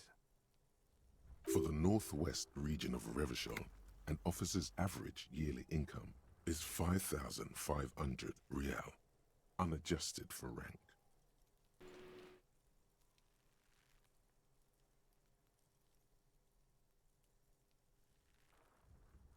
Yeah, 4 years wages is 20,000 to 22,000. North District Universal. So I take As it. a wage, it's regrettably small. But for a piece of hardware, yes, that's a lot. Yeah. How could this man afford it? That's for us to find out. My initial report on the area suggests he was a security guard for the harbor company. But that's just hearsay. It's your report. Just something I scraped together from my station. An area report on Martinez. I'm sure you did the same. Yeah, sure, yeah. Mm-hmm. I agree. This equipment is way beyond what a guard can afford. A small bell-like sound fills the air, like tapping on the side of a porcelain cup. It's anything but. This material is a kinetic redistributor. It spreads kinetic energy horizontally, from plate to plate, dissipating it entirely. See? Horizontally? Faint, organic lines cover the plates where they separate into smaller ones. These plates then divide into smaller plates until there are hundreds of them altogether. Like whirls of floorboards. The design looks organic, influenced by highly resistant wood materials, like lignum vitae and ebony, perhaps. Does this remind me of? If trees were made of porcelain, this is what their cross-sections would look like. The smooth, glossy surface fractures into ever more intricate interconnections, peeking on the right sabaton, where you notice the whorls are in the shape of a letter and number combination: E50, 100, 1000. Good. Can you read it to me? X5415 6745 678222. Let's lie. Oh, stop it. That doesn't sound like a serial number. Where's the structure and logic of a line of manufactured Wait, products? what? Well, no matter. We should run it anyway.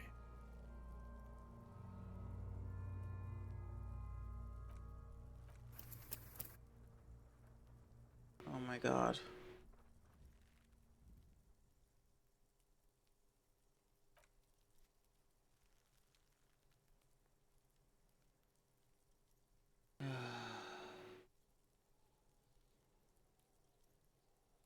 I thought that I misunderstood what was happening.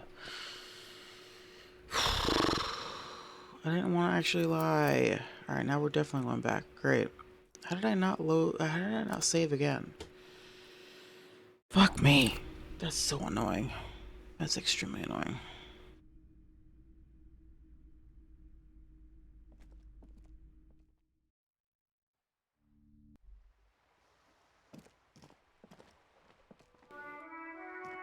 Did I do the weird hug with her? No, I didn't. I didn't do the weird hug with her yet.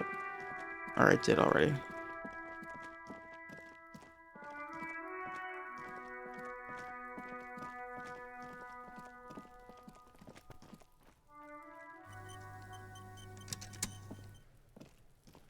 There he still is, looking right as you breathe in. It's a puzzle.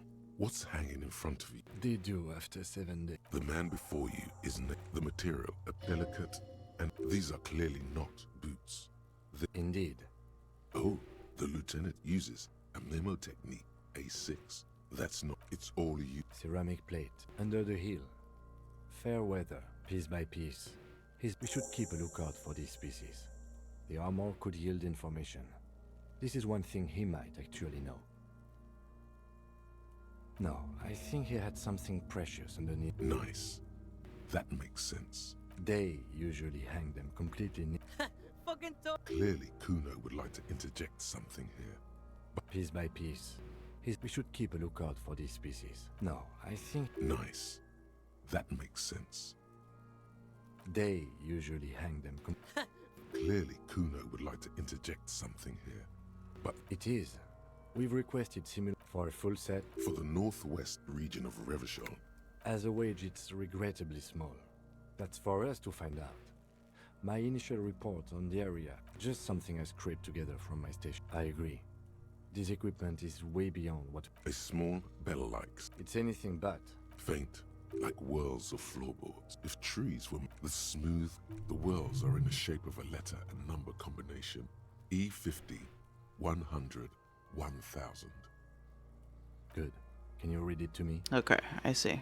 X5415 6745 678222.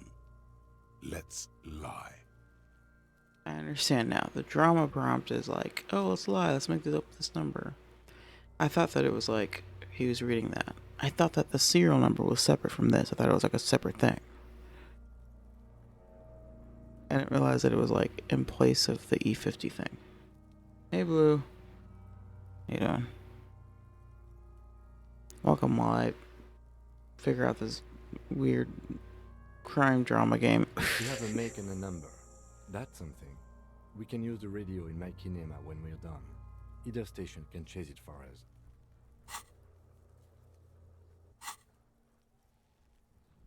The stench fills your nostrils. As you push downward, an ominous creaking sound comes You're doing from well. above. Happy Friday. Stop! Pig's gonna pull his head off. Brutal! You're going to pull his head off. Do it, homo!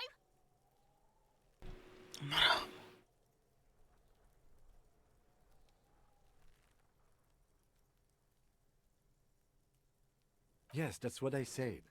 You'll compromise the coroner's case if you do. So please, don't. Indeed, from this angle, it does look like the neck isn't going to take much more. Being dead for a week has all but liquefied his muscles. What are you trying to achieve anyway? Why are you hanging on to that boot?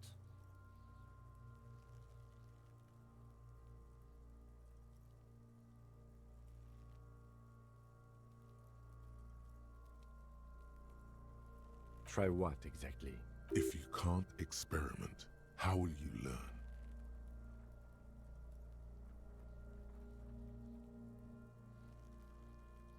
I don't think we should do anything just for the hell of it. Besides, there's no way you're getting them off. All the organic matter in his body has been flowing down into the boots. They are fused to his feet now. Why do you think the locals haven't scavenged them yet? There might still be a way to peel them off, but first the body needs to be down. And second, it would probably be better if the lieutenant wasn't around.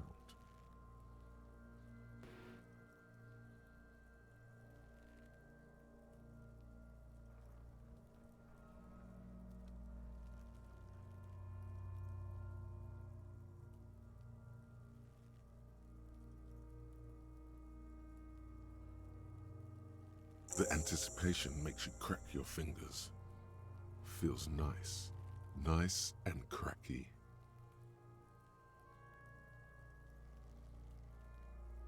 Processing will take care of them. With the situation in the morgue, it will yield nothing. But we must pick our fights. Should we continue? The cadaver slowly twists on the cargo belt, his torso covered in tattoos, and extremities blotched pink and blue.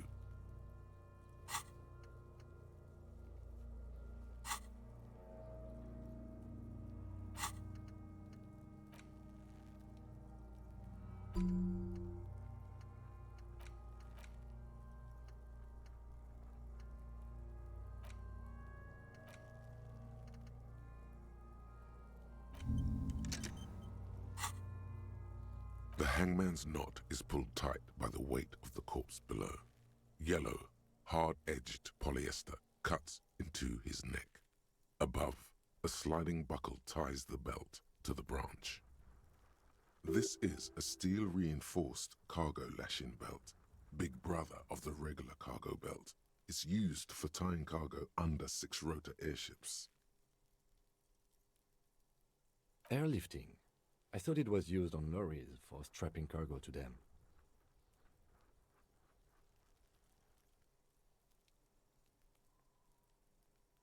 The local harbor uses 6 rotors to shuffle containers around.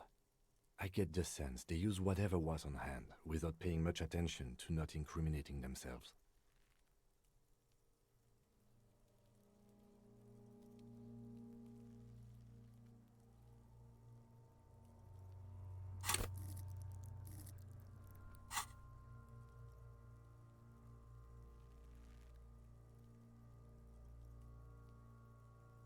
I'm still approaching this as a lynching, yes, motivated by the ongoing strike.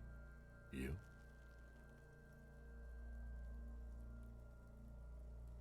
We all are. This belt worries me.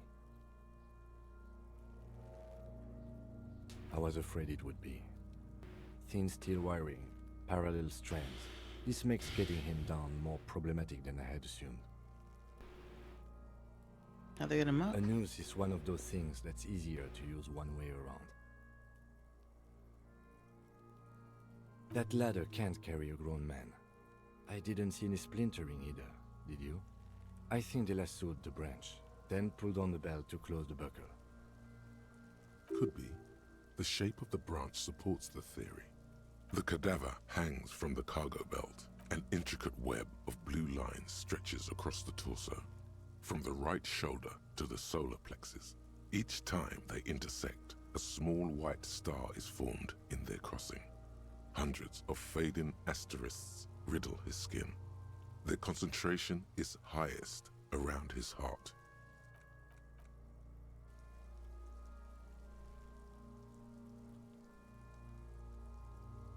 Of no nation that I know of. If anything, it reminds me of religious illumination, last or penultimate century. Men who live harsh lives often turn to innocent worship. But which one? I see no trace of a humanoid figure. I agree. He takes a thin piece of milled aluminium from his coat pocket and pulls it open. Sounds like a sword being unsheathed. A small lens appears. Some sort of camera. A Trigger Sunshine.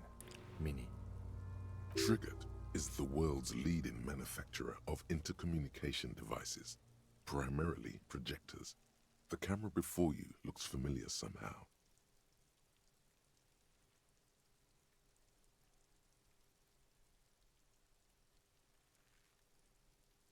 Shit, Kuno!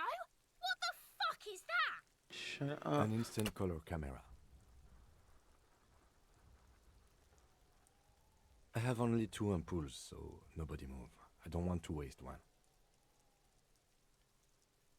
A sound, a shrill flash, followed by the breaking of a small ampoule of glass. You see streams of color pour onto the thick, glossy piece of paper, rolling out. In case we need it.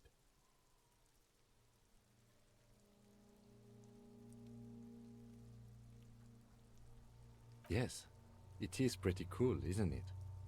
There is only one ampoule left. Use it wisely. It contains insight to the victim's person. By his build, I'd say this was a man of physical violence. The story he wanted his body to tell was important to him. It is his letter, to us. Someone should decipher it. We'll need to show it around. Sure, just don't lose it. The glossy-eyed corpse looks by, his mouth mute and his skin as colorful as the chemical rainbow on the photo paper, teeming with opportunistic organisms. His eyes are milky white and blind to the world, protruding comically from their sockets. There is no one home, just subaquatic terrors there. Dark brown hair grows on his head. His face is ready to explode from the organic processes inside. The death's head grin has passed. What remains is an unrecognizable mess.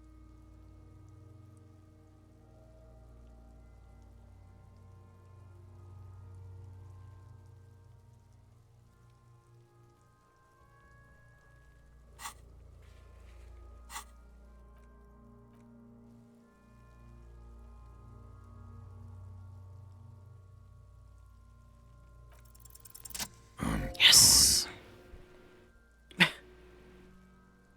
Into the wild pale yonder. In the past, way out in the west. Hold on, just to remind ourselves, Inland Empire is hunches and gut feelings, dreams and waking life. Okay, so I guess I'm communicating with this. This is the hangman. See your god, but who are you? I'm a joke. Look at me.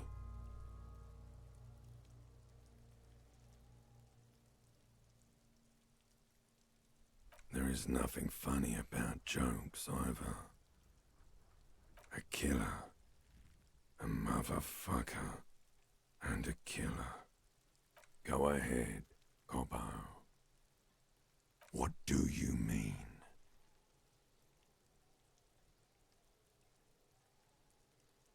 Ask me more questions. You fucking love questions. Why do I love? Because you're a copperoonie. Look at all of them go. Do you want more questions? Here you go, you loony.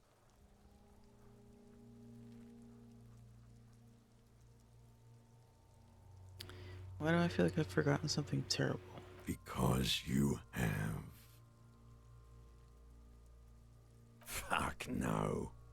You're no Rooney. Between you and me, your name is probably Harry. You can be anything you want, brother Corpo. Because you're a copperoon. Coming right up, Copperoony Rooney. This is getting upbeat now. Love did me in, brother Corpo. It was love all along.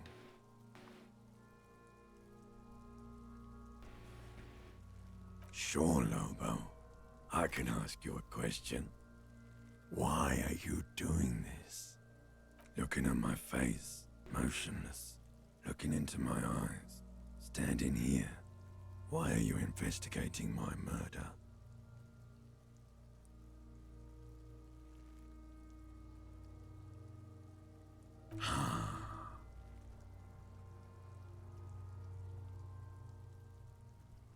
Something is on its way. Something hidden. It's coming. A miracle from the northwest, and it's almost here. You can feel it in the air, on your hands. The cold spring air smoothing them over.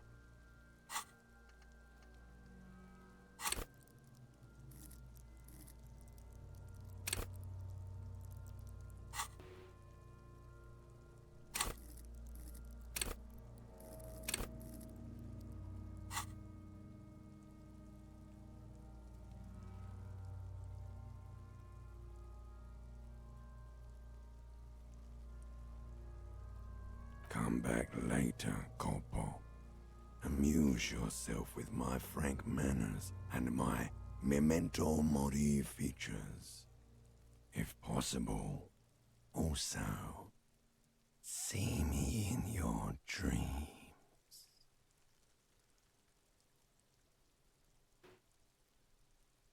It's great.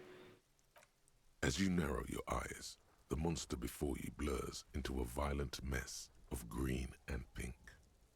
This is a trick. You've done it before. Pink is where the blood settled in the first hours post-mortem. You can use it to see if the corpse has been tampered with. Does his position at the time of death match the discoloration? Only the lower extremities are pink with a dash of blue. His fatted hands, thighs, and his neck, just above the noose. The rest of the corpse appears dark green in the cold spring air.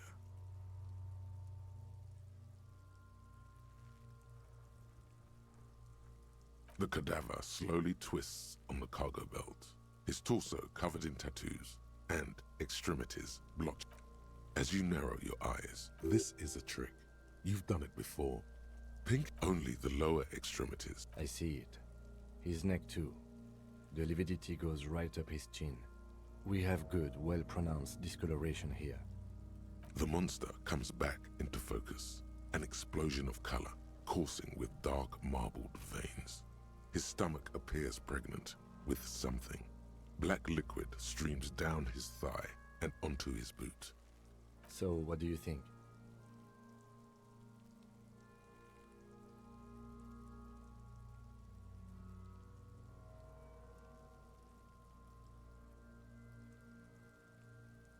Agreed, especially on the neck. The belt acted like a tourniquet, keeping the blood in his head. The hypostasis supports a hanging.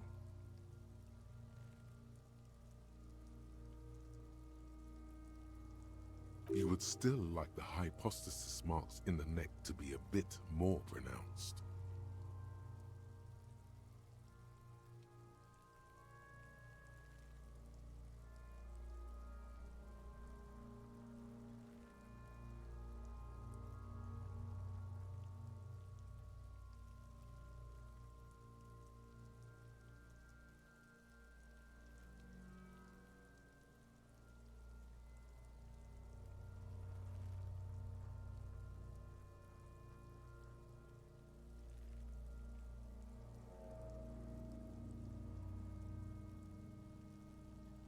There's always a chance. We should check for ligament marks on his neck to see if they're in tune with the belt. We'll have to get him down first. I agree. His personality is no longer a part of the world. Totally dead.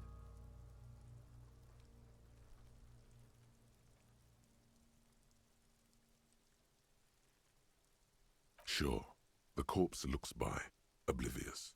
Black decay liquid drops from his knee to his boot. A pool of blood and feces has eaten into the frozen mud below the man's feet. Purge liquid is dripping into it, drop by drop. The victim appears to have contained no more than half a kilogram of digestion at the time of death. The fuck he's saying? Talking about shit.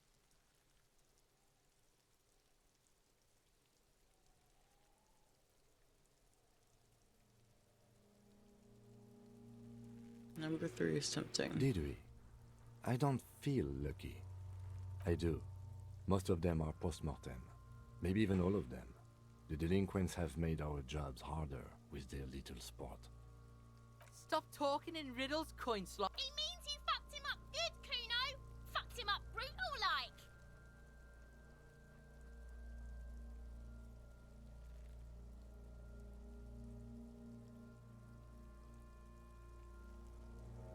But there is no breath to catch.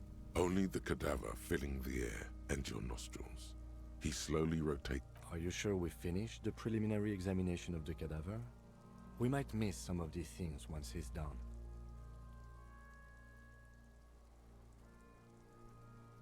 The cadaver slowly twists on the cargo belt, his torso covered in tattoos.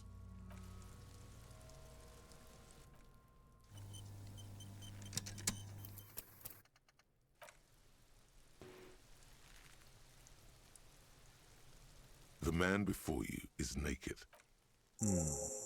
The steel-reinforced belt presents a unique challenge. I brought chain cutters, but I don't see a good angle of approach to the belt.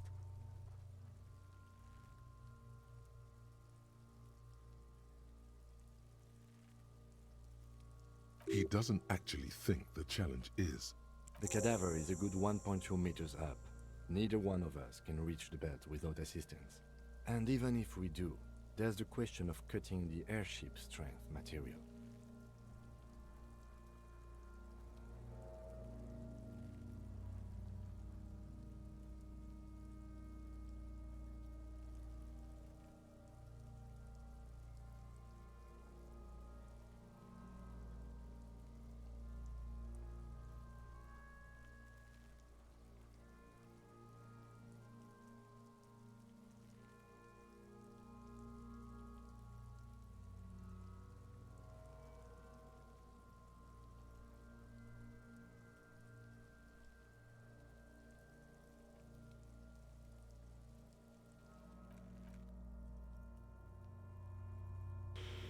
Oh boy.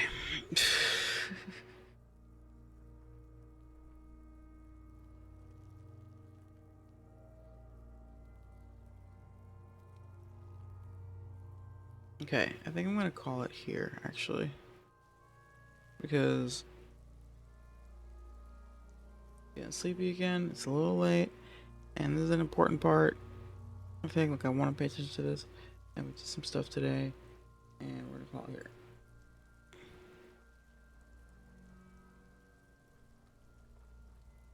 Hopefully we can see it tomorrow with a clear head. Really do some shit. But I am enjoying the game so far.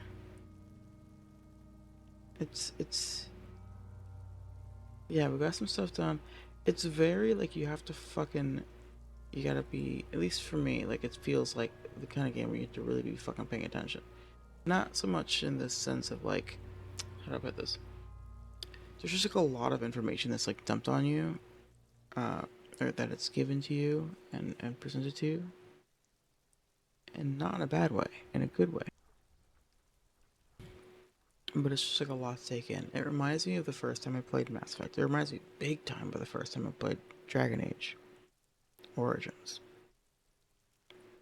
As someone who knew nothing about the universe, it was like, oh, what? Like, just the biggest lore dump ever, you know?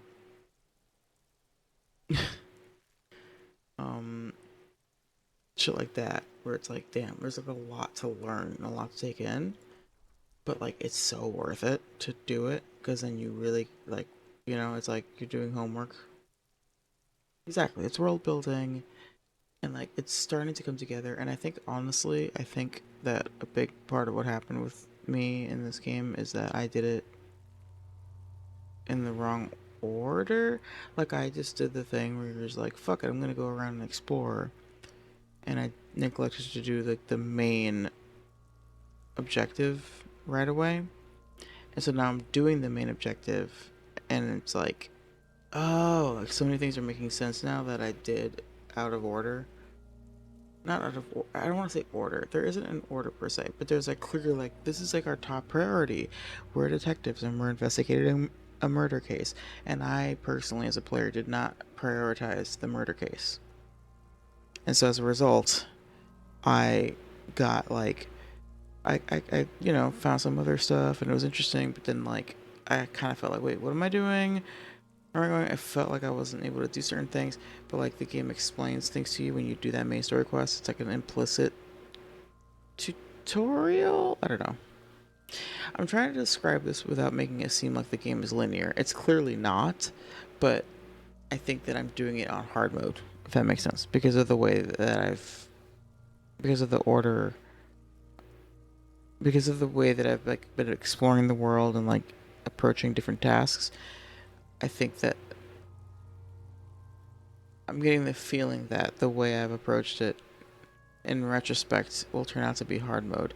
It's again, it's like in Dragon Age or like Mass Effect where like when people are like, oh yeah, you know, I did the Citadel stuff in Mass Effect 1 and then I went to Novaria like immediately. And you're like, cool.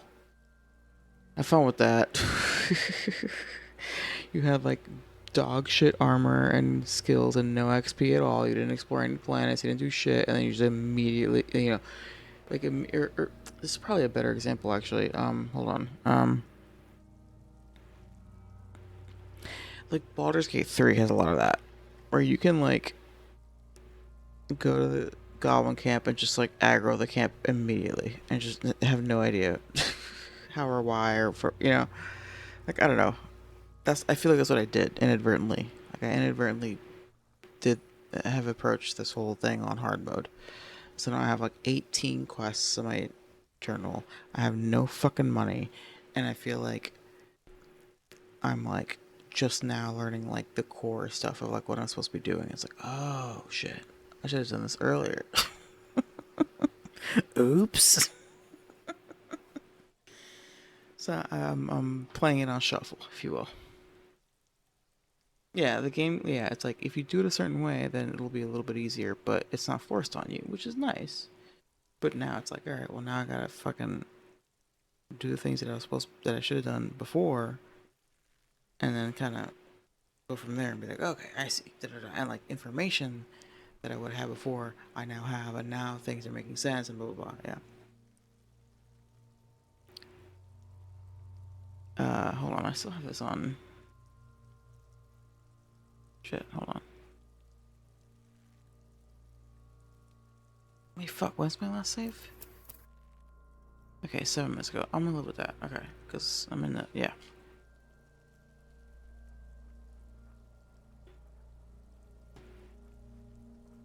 Yeah, I'll go with that. I'll go with that. Anyway.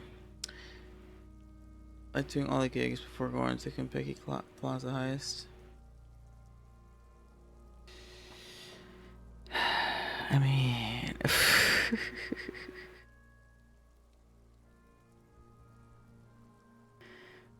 I mean, wait, Kentucky... Yeah. Kentucky Plaza... Yeah. Yeah, see, I could have did that, but I did not. I didn't do any gigs. I didn't do shit before the heist. But yeah, you could. You could do that. You could be like, I'm gonna do all the cyber psycho things, I'm gonna do all that, and then you like go to Kentucky Plaza and you're like, man, gives a fuck.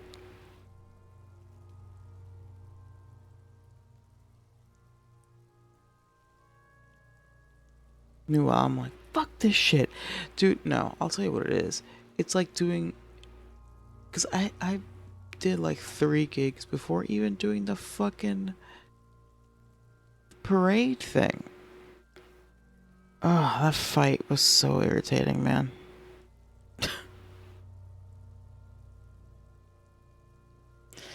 It is very slow paced. It is very slow paced. I knew that it would be slow paced, and yet it's even slower than I expected. Which is fine. I just like didn't have that in my head. But I want to continue. I'm interested. I'm intrigued. I want to keep doing it. I am enjoying it. I'm just kind of like, it's a combination of like it's slower than I was expecting, and also like my work schedule has been kind of brutal, and like I've been kind of tired. But my work schedule is changing as of next week. I'm going to be working nights. I'm actually going to be working overnight, which means that I'll be streaming earlier in the evening, like more like late afternoon, early evening, or whatever, before I go to work.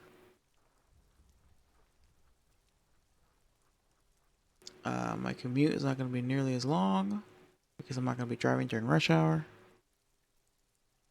and then I'll be streaming a little earlier in the evening. So it's good. I'm going to have a more like stable schedule for streaming, as well as just like I won't have to deal with a 2-hour commute each way. Like fuck you. That's finally over. Now I have a 1-hour commute each way, which honestly, that's fine. I'll take it. But yeah. And I'm making good fucking money too. I'm working overnight, so I get like a little like 5%, 10%, whatever. I think it's like a 10% boost on my pay rate. Yeah, 1 hour sucks, but 1 hour with like little to no traffic jams is way better than 2 hours in like stop and go traffic constantly. It's ugh. Yeah, no, it'll be good. And the job itself is pretty chill, so like whatever, I'll take it. The pay is quite good, so it's worth it. It's worth the commute, to be honest. But anyway. All right, let's rate out. We're gonna rate out to Red Mage Roxy. She's playing near. Yeah, we take those. We take those gigs. We take the chill gigs with the good pay every time. But yeah, she's playing near replicant. Blah blah blah. I don't know what this is. But I like Red Mage Roxy, and I haven't rated her in a while, so let's rate out to rate Red Mage Roxy. Unless there's somebody, I don't know. Oh, So Black as Myself is playing Cyberpunk. Fuck. Wait, hold on. Let me see if my one homie is streaming.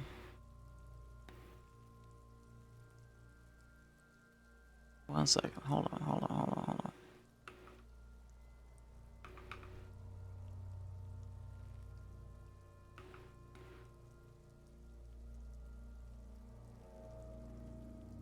No, he's not live. Shit. Okay. He might be live later this weekend. Anyway.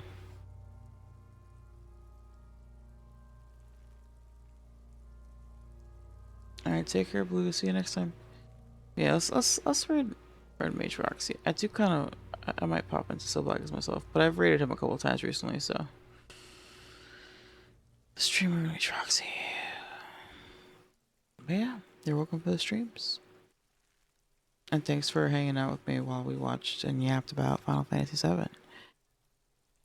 I kind of figured that there were going to be some kind of update today, but I wasn't looking at. I was like busy at work today, and then I came home and it was like that one Discord I'm in for Final Fantasy VII is like, you guys. I was like, yes, let's go.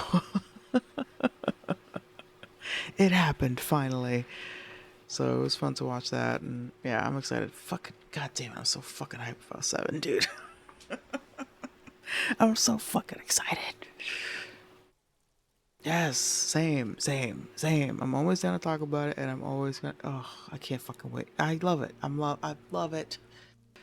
My patience paid off. Yeah, foaming at the mouth. Yes. God, just that one, the reveal trailer. And it just has that one shot where it shows Yuffie walking up and you see Wutai. I was like, God, like, I fucking can't wait to see Wutai. I'm so fucking hyped to see it. You know it's gonna be fire. Just aesthetically. I barely even remember what happens there. I know that there's something involving her dad. I honestly don't care. I just want to physically, aesthetic, like visually see it. It's gonna be fucking beautiful. It looks so fucking good. It's gonna be gorgeous. I mean, that's their shit too. It's like these guys are like, you know, it's like, oh, you want the classic aesthetic, like Japantown situation. Like you want like an old, like, you know, it's gonna be great. They're gonna show the world. You know what I'm saying? They're gonna give the world what the fuck they want. Yeah. Yeah, no, it's gonna look awesome. And they're certainly gonna have a lot of fun with it. And it's gonna be great. And I'm excited for like I'm so excited about Vincent and Sid being party members, especially Vincent. Because Vincent's like combat is just like it's so again, it's like ironic. It's like you'd think that Sid would be the gunslinger, but no, it's Vincent. Just like the pistols and whatnot. Oh, can't wait. Anyway. I fucking can't wait. It's gonna be great. I'm excited. And I'm also really glad that it's gonna be like cross platform. Everyone's gonna get it at the same time. So everyone can like enjoy the experience together. And yeah, in about a year, just about a year, less than a year. Spring 27. I'm gonna call it a year in my head because it might get delayed and pushed back to summer, you know, whatever. I'm gonna call it a year. Yeah, I'm hype. I'm hype as fuck.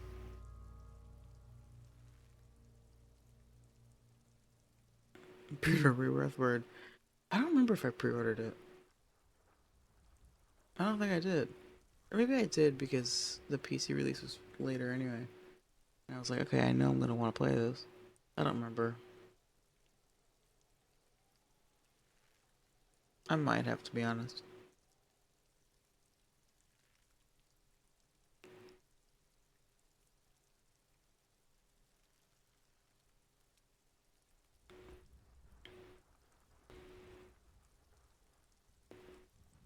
Alright, let's raid out to Red Mage. I really don't know shit about fucking Near Automata or Near Replicant or whatever the fuck.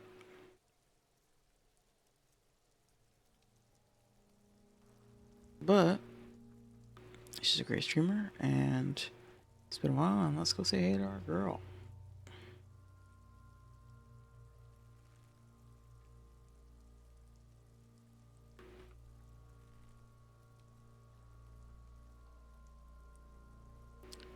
Alright, take care y'all. I'll see y'all probably tomorrow.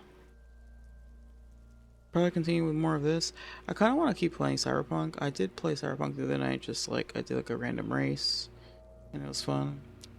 I might do like Sunday Cyberpunk, like I just like casual, whatever. We'll see. But I do want to continue with this game tomorrow, just because I'm like finally like, I'm feeling like, okay, we're making progress, I think. I don't know. We'll see. But like, yeah, Sundays, like Cyberpunk Sundays. You know?